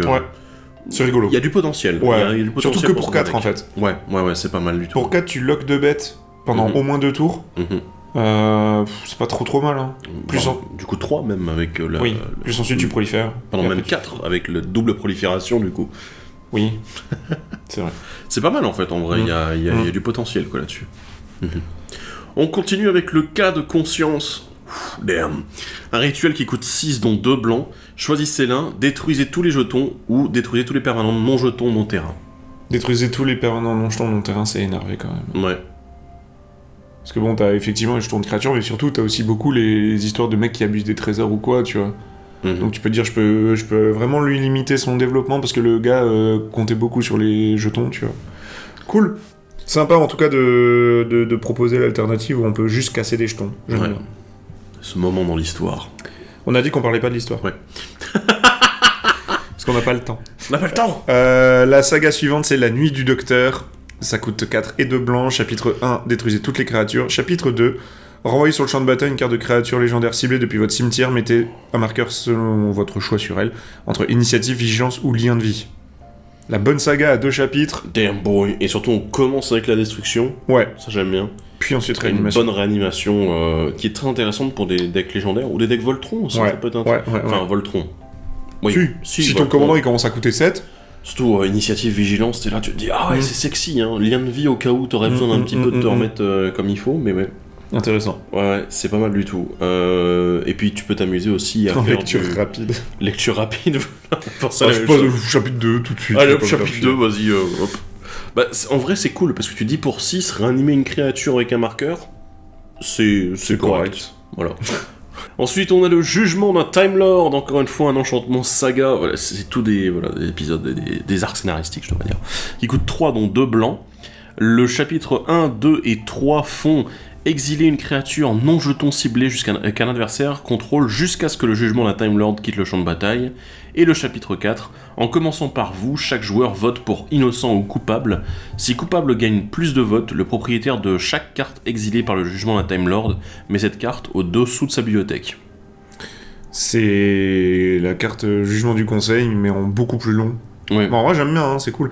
Ça, je pense qu'on tient aussi le record de l'illustration la plus bizarre qu'on n'ait pas vu depuis longtemps, avec les images entrecoupées. Bref, cool la carte. Sinon, très bien, ça coûte que 3, tu vas bloquer des bêtes pendant 3 tours, et ensuite on va tous décider si effectivement ces bêtes méritent de revenir ou pas.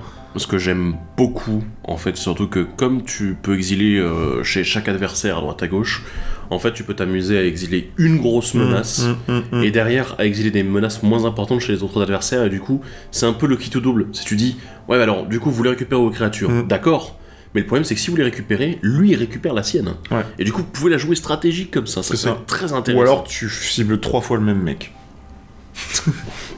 Ouais, tu peux faire ça aussi. Et là t'es là, tu dis aux deux autres, non mais on va pas le laisser récupérer ça, coupable. Oh merde, oh là là. Non mais complètement, c'est très rigolo. Tellement de choses. Moi j'aime beaucoup le design de la carte, c'est très intéressant. La carte suivante, c'est les Jeux de la guerre, qui coûtent 2 et 2 blancs, pardon. Chapitre 1, chaque joueur crée 3 jetons de créatures 1-1 blanches et guerriers.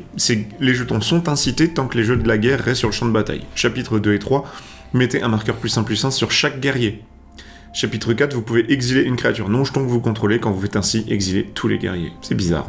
Parce que tu vas booster tout le monde. Hein. Ah mais elles sont incitées, donc du coup elles peuvent pas t'attaquer. Honnêtement c'est Attends, ils sont incités ou c'est toi qui les incites, parce que c'est pas pareil? Non mais le truc c'est que la source qui a créé les jetons c'est toi. Ah, ok. Donc, du coup, ils Donc, sont on considère incités, que c'est ça. donc du coup, ils ne peuvent pas t'attaquer. Tu vois, c'est pareil, la phrase dit les jetons sont incités, c'est pas ces jetons. Oui, voilà. Ouais, mais les tiens aussi sont incités. Oui, mais du coup, Voilà. c'est les jetons de créature. Enfin, les jetons, pas ces jetons. Ah, ouais. Du coup, on a pris le temps de vérifier et en fait, il n'y a aucune précision. Les jetons sont incités tant que les. En fait, on pourrait dire que c'est les jetons de la capacité, mais. Apparemment, c'est les jetons tout court. Les jetons tout court en anglais, c'est précisé. C'est écrit de la même façon, du moins. Il n'y a pas une erreur de traduction. Ouais, non. Je suis un petit peu. Ouais. Parce que là, c'est pas la même du tout, quoi. Ouais. Alors après, c'est fade dans tous les cas, mais c'est pas du tout la même implication, quoi. Ouais, d'accord. Du coup, à voir pour le futur. Donc, Ouais. j'essaierai de trouver une réponse à ça, mais ouais. Derrière, c'est quand même très fort. Si tu joues dans un tribal guerrier, en plus, c'est vraiment débile. Donc, ouais. Je trouve ça mignon dans un. Ah, pardon, ouais, tribal guerrier, oui. Si tu... Oui, bien sûr. Ouais. Tu peux t'amuser à faire comme ça, en effet. Oui, bah oui. La saga suivante, on passe en bleu, c'est une enfant venue d'ailleurs, qui coûte 3 dont 2 bleus. Et le 1, 2 et 3 sont révéler les cartes du dessus de votre bibliothèque jusqu'à ce que vous révéliez une carte de docteur, une carte avec le compagnon du docteur ou une carte de véhicule. Mettez cette carte dans votre main et le reste dessous de votre bibliothèque dans un ordre aléatoire. C'est bien là où c'est, donc dans le deck. Voilà. Après, en dehors de ça, bon, si tu peux t'amuser à trouver des véhicules, si t'as besoin de véhicules. Ouais. Après, tu peux t'amuser vraiment si t'as besoin d'un docteur particulier dans ton s'il y en deck. a un seul. Ou un seul compagnon. Un ou deux ou trois. Ouais, Enfin, ouais, voilà. ouais. L'objectif serait quand même de pouvoir utiliser les trois, mais de te dire en 3 tours, j'aurais récupéré toutes les cartes intéressantes que j'ai besoin pour mon deck en général. La carte suivante est très intéressante aussi, c'est le journal de 500 ans. C'est un artefact légendaire indice qui coûte 3 et un bleu. Il arrive sur le champ de bataille engagé. Mais on peut l'engager pour ajouter un mana bleu pour chaque indice que l'on contrôle. Et vu que c'est un indice, pour 2, on peut le sacrifier pour piocher une carte. Très fort. Ouais. Dans les jeux indices, ça va être absurde. Ouais, j'aime beaucoup. Ça me rappelle... C'était le... Il y avait l'enchantement là de Ixalan, enfin des Rivals of Ixalan qui se flippait, t'ajoutais un bleu pour chaque trésor que t'avais, je crois, ou un truc comme ça. Bon là, ouais, si, c'est sympa. Après, l'avantage c'est que t'es pas en 2 couleurs là, t'as une seule couleur, c'est le bleu, et le bleu c'est très bon pour les indices, donc, donc voilà. tu peux le cumuler avec ce que tu veux, il est bien, c'est très intéressant. On a ensuite un éphémère qui s'appelle Inverser la polarité du flux de nos neutrons, qui coûte 3 dans 2 bleus, qui dit choisissez l'un, contrecarrer tous les autres sorts, échanger la force et l'endurance de chaque créature jusqu'à la fin du tour, ou les créatures ne peuvent pas être bloquées ce tour-ci. C'est le deuxième effet qui est une pique à tous les mecs qui jouent les decks Arcades. Ouais, tous les decks mûrs. Je rêve de voir ça une fois. Sinon, bah écoute, c'est toujours bien d'avoir plusieurs effets. Là, on a le choix. Là, il est excellent. Ne peuvent pas être bloqués ce tour-ci, ça peut être vraiment très fort. Politique, ça peut être politique en plus. C'est là, tu te dis. Politique où je suis juste sûr de vous péter la gueule, donc je vais le faire, tu vois. Voilà. Mais ah bah tiens, je vais faire en sorte que tes créatures puissent pas être bloquées ce tour-ci. Comme ça, tu le tues. Non, très très bien. La carte suivante, c'est Régénération de Time Lord. C'est un éphémère qui coûte 1 bleu. Et jusqu'à la fin du tour, un Time Lord ciblé que vous contrôlez acquiert. Quand cette créature meurt, révélez les cartes du dessus de la bibliothèque jusqu'à ce que vous révéliez une carte de créature Time Lord. Mettez cette carte sur le champ de bataille et le reste au-dessous de votre bibliothèque dans un ordre aléatoire. Ce qui est très drôle, c'est que ça fonctionne aussi sur le maître, du coup. Bah oui. Ou pas que, hein, il y en a Oui, d'autres. bien sûr, il y a les autres... Mais c'est très amusant là-dessus. J'aime bien, ouais, dans le concept, voilà. Si tu joues plusieurs Time Lords et qu'ils ont tous cette utilité, en fait, d'avoir... de pouvoir être joué dans le deck, bah t'es là, ah bah tiens, t'en perds un, bah t'en as un autre qui arrive qui est aussi utile à sa place, donc ouais. C'est... Putain, en plus, ça la met sur le champ de bataille, quoi. Oui, c'est littéralement la réincarnation. Ah ouais, c'est ça, ouais. Alors oui, parce que on l'a peut-être pas dit, mais pour ceux qui connaissent pas, en fait, c'est parce que le même personnage régénère et donc change de tête à chaque fois. Voilà. C'est pour ça qu'il y a le 1, 2, 3, 4, 5, 6, 7. Bref. Voilà. Cool, bonne carte. Très bonne carte pour les jeux qui joueront un peu avec ça. On a ensuite Traverser l'éternité, un rituel qui coûte 4 dont 2 bleus. Piocher un nombre de cartes égal à la valeur de mana la plus élevée parmi les permanents historiques que vous contrôlez. C'est un peu rompiche. On ça avait coûte déjà 4, c'est un rituel. On avait déjà des trucs qui existaient en de la machine. Mieux. Bah on avait autant mais pour les artefacts. On avait le... Ah non, il y en avait un autre. Il y a le Perspicacité du Guin. Qui coûte 5, il me semble. Et lui, c'était juste le coût de mana le plus élevé parmi tes permanents. Voilà. Et tu faisais un scry d'abord. Donc bon. Ouais, là c'est un peu... Ouais, c'est un peu rompiche là-dessus. Après, bon, c'est pas mauvais, quoi. Non. Si tu veux jouer avec, et que tu veux faire un cumul avec d'autres trucs, ouais, pourquoi pas. La carte suivante, il était 2 fois. C'est un rituel qui coûte 4 et de bleu. Ne lancez ce sort que si vous contrôlez au moins 2 docteurs. Jouez un tour supplémentaire après celui-ci. Exilé, il était 2 fois. Sauf que, il y a une aventure, une rencontre improbable qui coûte 2 et un bleu. Rituel aventure, cherchez dans votre bibliothèque une carte de docteur, révélez-la, mettez-la dans votre main, puis mélangez. Génial. Ouais, c'est un gros clin d'œil à l'épisode en question où le 12e rencontre le premier. C'est ça. Ouais. Et normalement, il me semble qu'il est également dans le deck. Il est dans le deck avec le 12e docteur, oui. voilà. Ça... Merci. Du coup, c'était parfait. Voilà, là, il y a... Très bien. Mais honnêtement, la carte est très très bien. Oui, bah, il y a un petit tour sup, un tuto, on va pas se plaindre, quoi. Alors, c'est génial, c'est ce que tu veux en fait, dans le deck. Donc ouais. On continue avec une autre saga, la ville de la mort, qui coûte 3 dont un vert. Elle a du coup plusieurs chapitres. Le premier dit créer un jeton trésor, et ensuite le deuxième, troisième, quatrième, cinquième et sixième dit créer un jeton qui est une copie d'un jeton non saga ciblé vous contrôlez. C'est si fort, ça coûte que 3, hein. C'est tellement bien, c'est abusif. Il est marqué non saga. Il est marqué dans saga. Mais c'est trop bien. Il n'y a pas de combo, du coup. Oui, bah évidemment, c'est normal. Il est bête, lui. Non. Non, mais en vrai, la carte est très très bien. Ouais. Une bonne saga à jouer dans des decks jetons, tout le monde le prend, tu vois. Enfin, ouais. Non, là-dessus, c'est assez fat.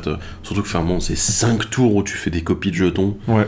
Je me dis, dans un deck comme... comment il s'appelait encore le Naya, là, de Commander 2019 Gired. Ah. Gired. Oh, putain. Gired qui aimait les gros jetons. T'es là, bam, vas-y... Ouais. Tu sors ça, bah c'est parfait quoi. Je te laisse le plaisir. Oui, on va parler de la meilleure unco du deck. Les dinosaures anachroniques. C'est une créature dinosaure 7/7 pour 5 et 2 verts. Au moment où un permanent historique arrive sur le champ de bataille sous votre contrôle, il devient une créature 7/7 dinosaure en plus de ses autres types. Il y a une phrase, c'est simple. Donc, les artefacts seront des dinosaures 7/7. Les jetons d'artefacts seront des dinosaures 7/7. Les créatures légendaires seront des dinosaures 7/7. Vos sagas seront des dinosaures 7/7. Les Planeswalkers. Les Planeswalkers seront des dinosaures 7/7. On m'a justement fait... au moment où la carte elle a été dévoilée, il y a Edgar qui me dit « Bah ouais, mais c'est con, parce que genre, si du coup quelqu'un joue une vraie, t'as plus de board. » Oui. Mais qui n'a jamais voulu attaquer des gens avec des nuggets dinosaures? Tout est token food, ça devient des 7/7. C'est trop bien. Heureusement que ça coûte 7 mana. Hein. Après, l'avantage... tu joues vert. Ouais, après l'avantage c'est que y a pas de capacité d'évasion, donc bon évidemment tu peux le donner, oui. Tu joues vert. Soulèvement de Garruk, les let's go. Mais ouais, c'est facile, mais je veux dire, il faut travailler autour, et oui. mais je trouve que c'est pas une win-win. L'effet est quand même très fat. Oui. Et je pense que par contre c'est une carte pour moi, t'as envie de la jouer quand t'es encore en train de te set-up, parce que t'as envie que tes permanents historiques deviennent des 7/7, parce que c'est pas... Malheureusement, ça ne fonctionne pas à rebours, c'est-à-dire, c'est pas boum, tout est permanent, tant que lui est en jeu, tout est permanent, non. C'est l'avantage aussi, c'est que si jamais il se fait gérer, mais qu'il y a déjà eu des permanents historiques qui ont été transformés, ils sont déjà 7/7. T'inquiète. Voilà. Oui. Voilà. Mais ça, c'est perturbant, ouais. Trop bien. Il y a beaucoup de choses à penser autour, je pense. Ouais. On continue avec un rituel qui s'appelle les 5 docteurs, qui coûte 6 mana dont un vert, qui a le kick pour 5 mana, et cherchez dans votre bibliothèque et ou votre cimetière jusqu'à 5 cartes de docteur. Révélez-les et mettez-les dans votre main. Si vous cherchez dans votre bibliothèque de cette manière mélangée, si ce sort a été kické, mettez ces cartes sur le champ de bataille à la place de les mettre dans votre main. Big tuto. Big Doctors. Tuto. Ouais. Faut trouver vraiment les 5 à calculer, tu sais, comme ce que tu disais tout à l'heure avec les tutos. Ouais. Là, il faut vraiment que tu trouves 5 qui fonctionnent bien ensemble. Ouais. Après, c'est largement faisable entre les différents decks. Il y a des très bonnes combinaisons. Ouais. La carte suivante, c'est encore une saga, c'est les démons des mers, ça coûte 2 et 1 vert. En chapitre 1 et 2, créez un jeton de créature 2/2 verte, extraterrestre et salamandre avec la traversée des îles. Et 3, jusqu'à la fin du tour, à chaque fois qu'une salamandre inflige des blessures de combat à un joueur, elle inflige autant de blessures à une créature ciblée que ce joueur contrôle. Oh, c'est mignon. C'est vraiment mignon. Après, ça ne coûte que 3 mana. Oui. Ça te crée 2 jetons qui ont traversé des îles, c'est plutôt cool. La petite clause, vas-y, je vais mettre des blessures à distance. Pourquoi pas C'est mignon. Ouais. C'est pas... Après, en fait, attention, il ne faut pas sous-estimer la salamandre parce que il a été traversé des îles et qu'il faut rappeler que les 4 decks contiennent du bleu. C'est vrai. Ne sous-estimez pas la salamandre. Exactement. Voilà. C'est vrai. Mais c'est assez sympa là-dessus. On continue avec le multicolore et avec une autre saga, la malédiction de Fenric, qui coûte 4, dont un vert et un blanc. Le premier chapitre, pour chaque joueur, détruisez jusqu'à une créature ciblée que ce joueur contrôle. Pour chaque créature détruite de cette manière, son contrôleur crée un jeton de créature 3/3 verte mutant avec le contact mortel. Le 2, une créature non jeton ciblée devient une créature légendaire 6/6 horreur appelée Fenric et perd toutes ses capacités. Et le chapitre 3, un mutant ciblé se bat contre une autre créature ciblée appelée Fenric. C'est très amusant les étapes. Là, c'est une vraie saga, tu vois. Ouais. Ouais, pourquoi pas. Ouais, c'est rigolo. Il y a un monde où tu as celle qui dit que ta lecture rapide, tu joues Malédiction de Fenric, elle se cible, ça devient une 6/6. Voilà. Mais c'est ton commandant. Donc tu peux attaquer avec. Oui. Voilà, bref. Pourquoi pas ? Ouais, c'est rigolo. Space. La carte suivante, c'est Gallifrey Survie. C'est un enchantement légendaire qui coûte 4, un blanc et un bleu. Quand Gallifrey Survie arrive sur le champ de bataille, renvoyez toutes les cartes de docteur depuis votre cimetière dans votre main. Au début de votre entretien, vous pouvez mettre sur le champ de bataille une carte de créature docteur de votre main. Puis, si vous contrôlez au moins 13 docteurs, vous gagnez la partie. Poussif. C'est bizarre qu'il soit dans ce deck-là. D'un point de vue lore, c'est bizarre. Oui, mais c'est celui où il y en avait le plus. Ouais, bien sûr. En vrai, ça, tu vois, ils auraient pu le mettre dans un truc à part, quoi. Ouais. Mais honnêtement, la carte est bien. Je veux dire, ouais. C'est vraiment une très bonne carte là-dessus. C'est de la réanimation, c'est de la récupération de masse. On a une condition de win alternative qui est faisable, sachant qu'en plus il n'y a pas 13 docteurs, il y en a 15 techniquement qui existent. Donc voilà, ouais, c'est faisable. Après, bon, par contre, pour réussir à jouer avec sur la condition de win... Arcane adaptation, ouais... s'en fiche, ouais. Tu dis docteur, tout est des docteurs, t'as des changelins qui peuvent être docteurs. Ouais, c'est vrai que c'est faisable en effet, ouais. Ah d'ailleurs, point de règle qui est important mais qu'il faut qu'on revérifie, mais normalement c'est ça, on ne peut pas avoir un changelin en zone de commandement et dire que c'est un Time Lord docteur. Non, bien sûr, oui. Voilà, juste pour info. Ça fonctionne pas en fait, enfin si jamais t'as un commandant changelin, le compagnon du docteur ne fonctionne pas c'est avec... voilà, si tu joues mort au fond. C'est ça, parce que vu que là on allait commencer à parler des changelins pour dire que tu peux avoir tes 13 docteurs, lui au moins il le fait pas. Voilà, sinon bon, petite wincon à la con avec un sort de retour de masse, c'est ok. Après comme ça l'enchantement tu peux blinker, donc du coup ça peut être pas mal pour récupérer tes docteurs à l'occasion quoi. On enchaîne avec des artefacts, et notamment avec la batte de Baseball Days, un artefact légendaire équipement qui coûte 2, équipement 3, la créature équipée gagne +3/+0, et tant que la créature équipée attaque, elle a l'initiative et doit être bloquée par un Dalek si possible, et un équipement de créature légendaire de 1 également. Ah, la condition que si le mec en face a un Dalek, il est obligé de bloquer, c'est quand même très drôle. Sinon, pour 3, donner +3/+0 en termes d'équipement, c'est vraiment fort. Ça marche bien. Surtout qu'elle coûte que 2, elle s'équipe pour 1 sur une créature légendaire. En Voltron, tu seras content, surtout qu'elle a l'initiative. C'est une très bonne carte de Voltron, je pense. Le côté Dalek est marrant, mais voilà, c'est pas la logique, évidemment. La carte suivante, c'est Bessie, le roadster du docteur. C'est une créature artefact... non, c'est pas une créature du tout. C'est un artefact légendaire véhicule 3/4 pour 2. Célérité. À chaque fois que Bessie attaque, une autre créature légendaire ciblée ne peut pas être bloquée ce tour-ci. Pilotage 2. Vous vous rappelez du gars qui gagne +X en fonction des valeurs de mana des sorts historiques ? J'ai pris cette carte-là, Bessie. C'est... Dans la tronche, ça fait très très mal. Ah bah tu m'étonnes. Là, tu t'y attends pas. Hein. T'es là en mode... En plus, c'est célérité. Elle arrive... Ah tiens, je pilote. Ah tiens, 15. Ah, ok, d'accord. Bon bah, c'est fini. Au revoir. Ah non, ça peut aller très très vite, honnêtement. D'autant plus qu'on l'a dit, il y a des docteurs, etc., qui permettent de se booster un petit peu. En fait, probablement, c'est le... honnêtement, c'est un meilleur véhicule que le TARDIS avec le docteur. Si, dans le deck là, peut-être. Ouais. Non, mais de manière générale, je pense, clairement, ouais. Parce qu'en fait, t'as le côté aggro qui ressort et qui permet vraiment de passer, où c'est pas juste le boui-boui, il y a la finalité de pouvoir taper, quoi. Ouais, ok. Donc, ouais. Et honnêtement, ça, par contre, ça, c'est l'avantage, c'est qu'elle est pas liée à un Time Lord, contrairement au TARDIS. Du coup, Bessie est jouable dans d'autres decks de manière très agressive, quoi. On enchaîne avec le tournevis Sonic, bien évidemment, un artefact qui coûte 3. Il s'engage pour faire un mana de la couleur de votre choix. Vous pouvez payer 1 et l'engager pour dégager un autre artefact ciblé. Payer 2 et l'engager pour faire un regard 1, ou payer 3 et l'engager pour qu'une créature ciblée ne puisse pas être bloquée sourcil. C'est marrant, c'est le caillou à 3, mais vu qu'il fait pas que ça, c'est pas trop gênant de se dire que tu vas jouer un caillou à 3. Dégager hors artefact, on sait que ça peut être fort avec un seul ring. Regard 1, c'est toujours bien. Et le fait de pas pouvoir bloquer en fonction du commandant, ça peut être vraiment cool. Le regard 1, je l'aime bien parce que tu te dis, à la limite, j'ai 3 manas disponibles pour un counter spell, une réaction, etc.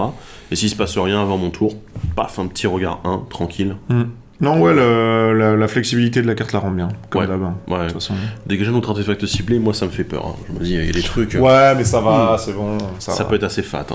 On a parlé du Tardis. On a parlé du Tardis, voilà, on vous le remet 2 secondes. On peut peut-être en parler en tant que carte à part entière. Ouais. C'est une bonne carte. Je veux dire, Après, en soi, la cascade est assez sympa, mais vous pourrez pas jouer sans un Time Lord à côté, parce que une 2-4 vol, pilotage 2, si vous avez pas son effet, parce qu'il y a un Time Lord... C'est un peu triste. Ça servira à rien, quoi. Ce sera même très mauvais, en soi. Donc voilà. On va passer au terrain. On a la chambre du conseil de Gallifrey, c'est un terrain légendaire. Quand il arrive sur le champ de bataille, on surveille 1. On peut ajouter un mana incolore à notre réserve. Ou ajouter un mana de la couleur de notre choix, ne dépenser ce mana que pour lancer un sort de Time Lord ou d'extraterrestre, ou pour activer une capacité de Time Lord ou d'extraterrestre. Intéressant. Le surveille 1 est plutôt ok. C'est sympa. Voilà, c'est sympa. C'est comme le regard. Moi, j'aime bien les terrains qui font ça. Mais surtout que la chambre arrive pas en jeu engagé, en fait. Ouais, elle arrive pas en jeu engagé. C'est un terrain légendaire. Donc, du coup, ça veut dire qu'il peut être joué grâce aux différents effets, etc. Ouais. Et bon... Le côté très Time Lord est très lore friendly avec voilà, et puis extraterrestre aussi. Je crois pas qu'il y ait un Time Lord qui ait une capacité activée colorée. Je crois pas qu'il y en ait. Les extraterrestres peut-être, mais je pense pas qu'il y ait de Time. Là de tête, ça me revient pas. J'ai pas souvenir dans ce deck-ci en tout cas. Ouais, ça me vient pas, mais ouais, en effet, c'est une très bonne carte en général. Si vous voulez jouer avec un docteur, ça sera cool. Voilà. Et ensuite, on a le clocher de Trenzalore, un terrain légendaire qui coûte... Alors oui, c'est pas dans l'histoire, voilà, mais il est dans tous les decks, voilà, vous le saurez. Terrain légendaire, donc du coup, qui s'engage pour faire un bleu, et vous mettez un marqueur temps dessus, et vous pouvez payer 2 dont un bleu, et l'engager, retirer 12 marqueurs temps du clocher et l'exiler, pour mélanger cimetière, main et bibliothèque, puis piocher cette carte. Et vous pouvez l'activer uniquement que si vous avez contrôlé un Time Lord. Ça l'horloge de minuit sur un terrain, donc voilà, c'est cool. C'est sympa, ouais, en effet. Donc du coup, 3 rééditions qui sont intéressantes. La première, Jour de Destinée, qui va booster le board, parce qu'on a une seule créature qui n'est pas légendaire dans ce deck, et c'est le dino. Podium des héros, qui pareil, petite antienne pour toutes les légendaires, et qui se booste, plus le petit effet qui permet d'aller les rechercher. Et enfin, bien sûr, intervention héroïque, parce qu'il fallait la mettre quelque part. Ouais. Et c'est cool, c'est toujours bien d'en avoir. Les 3 cartes sont très bonnes, elles sont très synergiques avec le deck, donc voilà. Ouais, voilà. Donc, j'aime beaucoup que Jour de la Destinée soit un petit peu en noir et blanc. Ouais. Mais pas trop. Tu vois. Ouais, en effet, qui fait c'est un joli ref. Ouais. Voilà. On va maintenant parler des plans, et après on aura fini, rassurez-vous. On va parler des plans, je vais vous rappeler vite fait comment ça fonctionne pour les plans. Alors, normalement, chaque deck a son propre... package de plans, voilà, de son deck de plans personnel. Et en gros, le premier joueur va révéler son premier plan du dessus de son deck planaire. Et en fait, le plan va appliquer un effet à tous les joueurs en simultané. Et quand vous allez avoir du coup le dé planaire disponible, un dé à 6 faces, dont une permet de transplaner, c'est-à-dire de changer de plan pour celui qui est au-dessus du deck du joueur qui lance le dé. Et l'autre, c'est le chaos, donc du coup le chaos s'ensuit, ou le chaos planaire comme on l'appelle, voilà, qui va du coup déclencher un effet sur le plan où on se trouve. Donc ça c'est intéressant, et les 4 autres faces sont évidemment vierges, ne font rien. Vous pouvez également jouer de manière un peu plus fun. Moi, la manière plus fun dont je parle, c'est vous mélangez tout en fait, et ensuite vous mélangez, vous tombez sur les plans un petit peu au pif.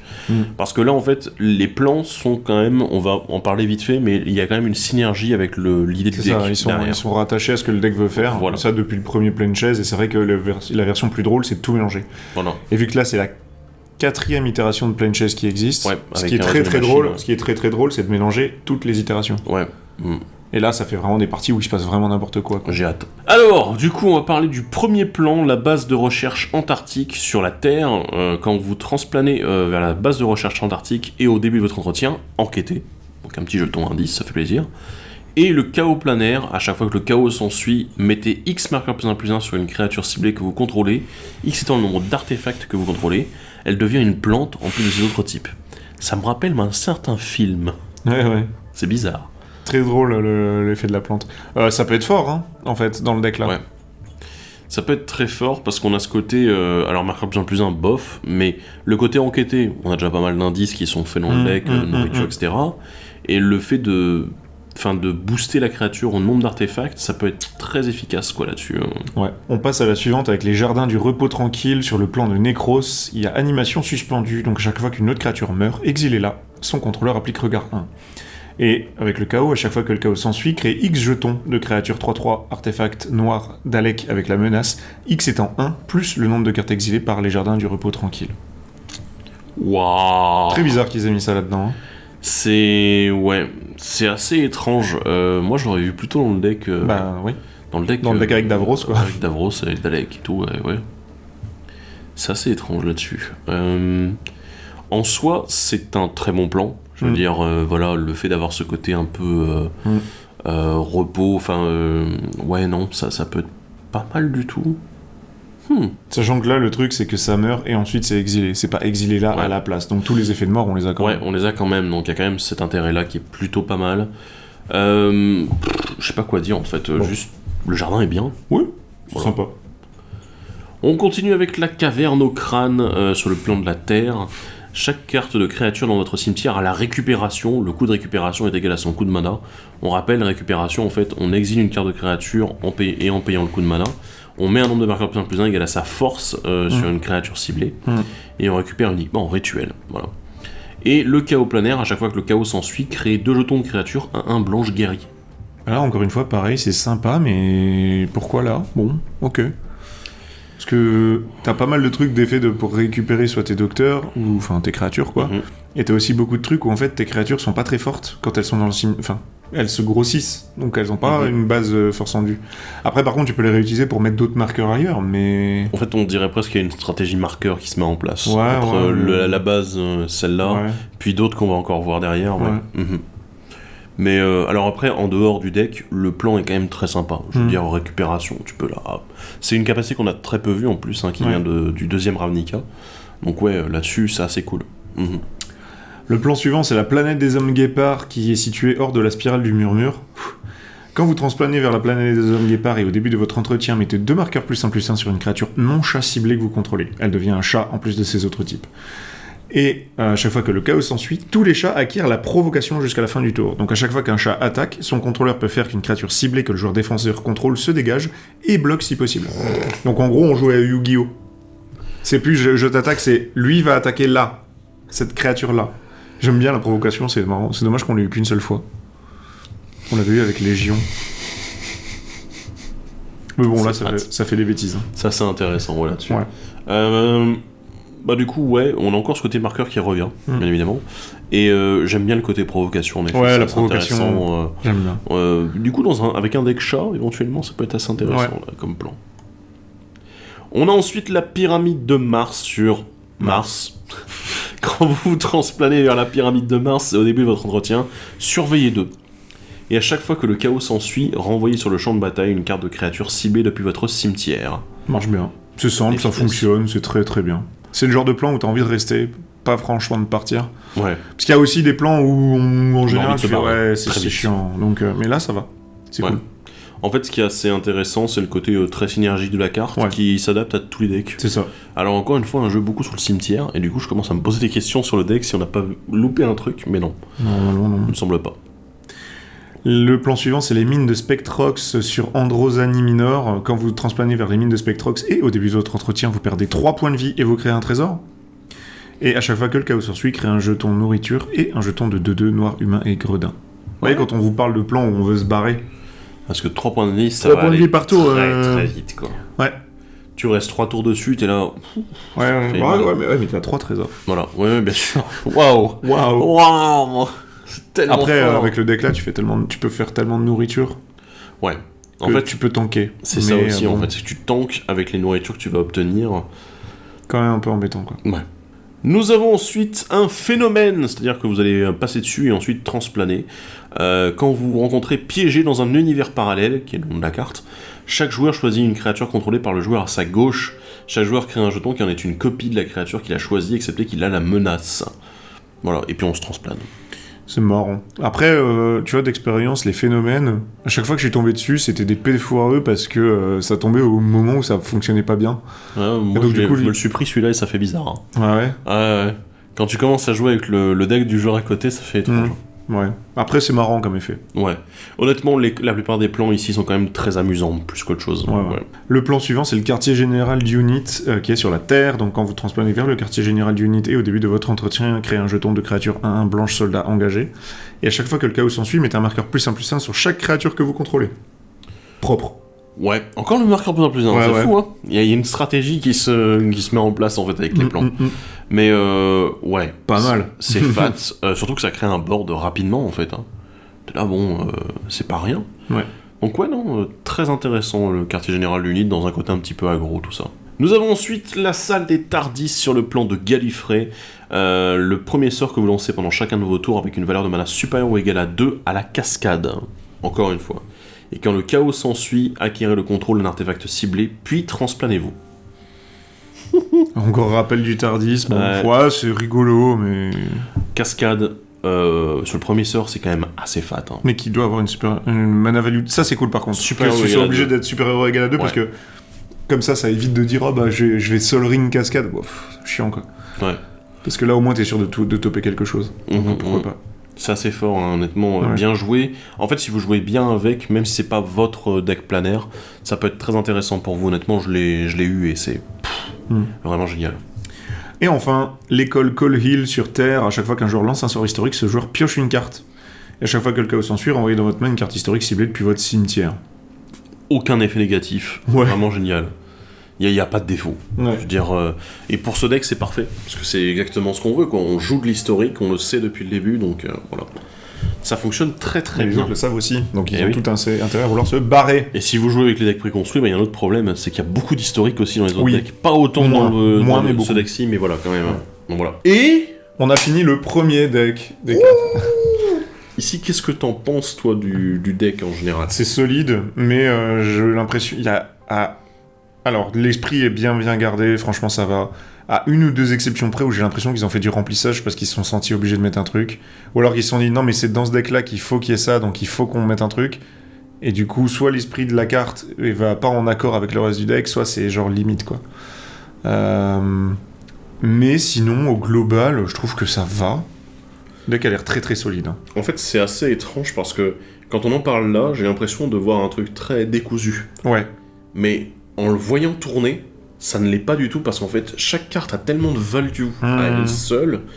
Et étant donné qu'il y a la grosse synergie historique au centre de tout ça, ça fait que chaque carte apporte quelque chose dedans et que tu sais systématiquement que quand tu vas jouer avec ce deck, tu sais qu'il va se passer un truc. En fait, c'est pas tu vas poser des cartes, tu vas te dire ah mince il faut une autre carte pour que ça fonctionne. Non, ça fonctionnera mieux s'il y a encore une autre carte, mais toute seule elle fait déjà des choses. Et c'est vraiment un truc, c'est très étrange à parler comme deck, mais honnêtement, c'est l'expérience qui parle plus qu'autre chose. Franchement, il est bien ce deck. Okay. Il apporte beaucoup de choses en fait. Alors vous allez peut-être avoir envie de le déconstruire, ou au contraire de le garder vraiment tel qu'il est, parce que vous vous dites, bah ouais, justement, j'ai envie de garder l'ambiance de Doctor Who, et faire en sorte d'avoir tous les éléments, et de garder cet équilibre en fait, finalement. Mais après, vous pouvez vous amuser à faire vraiment autre chose, quoi, avec, et... Par contre, ça peut aller très loin. Vu le nombre de créatures légendaires qu'il y a et de mélanges possibles, ça crée beaucoup de combinaisons. Ouais, il y a beaucoup d'ouvertures. Beaucoup seront pas bonnes, certes, mais au moins, avec ça, il y a de quoi avoir un peu de fun, je pense. Voilà. En effet. Là, je pense que si je devrais en faire un, je prendrais le 3ème et... Je ferais 3ème et je vais coller 21 chez quelqu'un, je pense, un truc comme ça. Pour être sûr de vouloir faire quelque chose. Ouais. Mais en tout cas, on aura l'occasion de parler de beaucoup de ces commandants, enfin du coup des docteurs et des compagnons dans la vidéo dédiée du coup sur les combinaisons, docteurs-compagnons. Parce qu'il y a beaucoup de choses à dire. Là, on a vraiment survolé assez vite fait. À certains moments, on était un peu obligé en se disant il y a des trucs qui fonctionnent très bien ensemble, quoi, mais on va en parler un peu plus en détail à ce moment-là. Donc voilà, un peu plus de boulot pour nous, encore. Bref, on espère que cet épisode vous a plu. Et que vous êtes prêts pour la suite, parce qu'on va aborder d'autres decks qui ont tout autant de bonnes cartes. Il y aura moins de créatures légendaires. Là, celle-là était vraiment spéciale, et c'est pour ça que... Ouais, ça a duré, ça a traîné un petit peu, mais ça valait le coup. Ouais. Ça valait le coup. C'est ça. Sur ce, on se dit à la prochaine et salut à tous. Bye. Bye bye.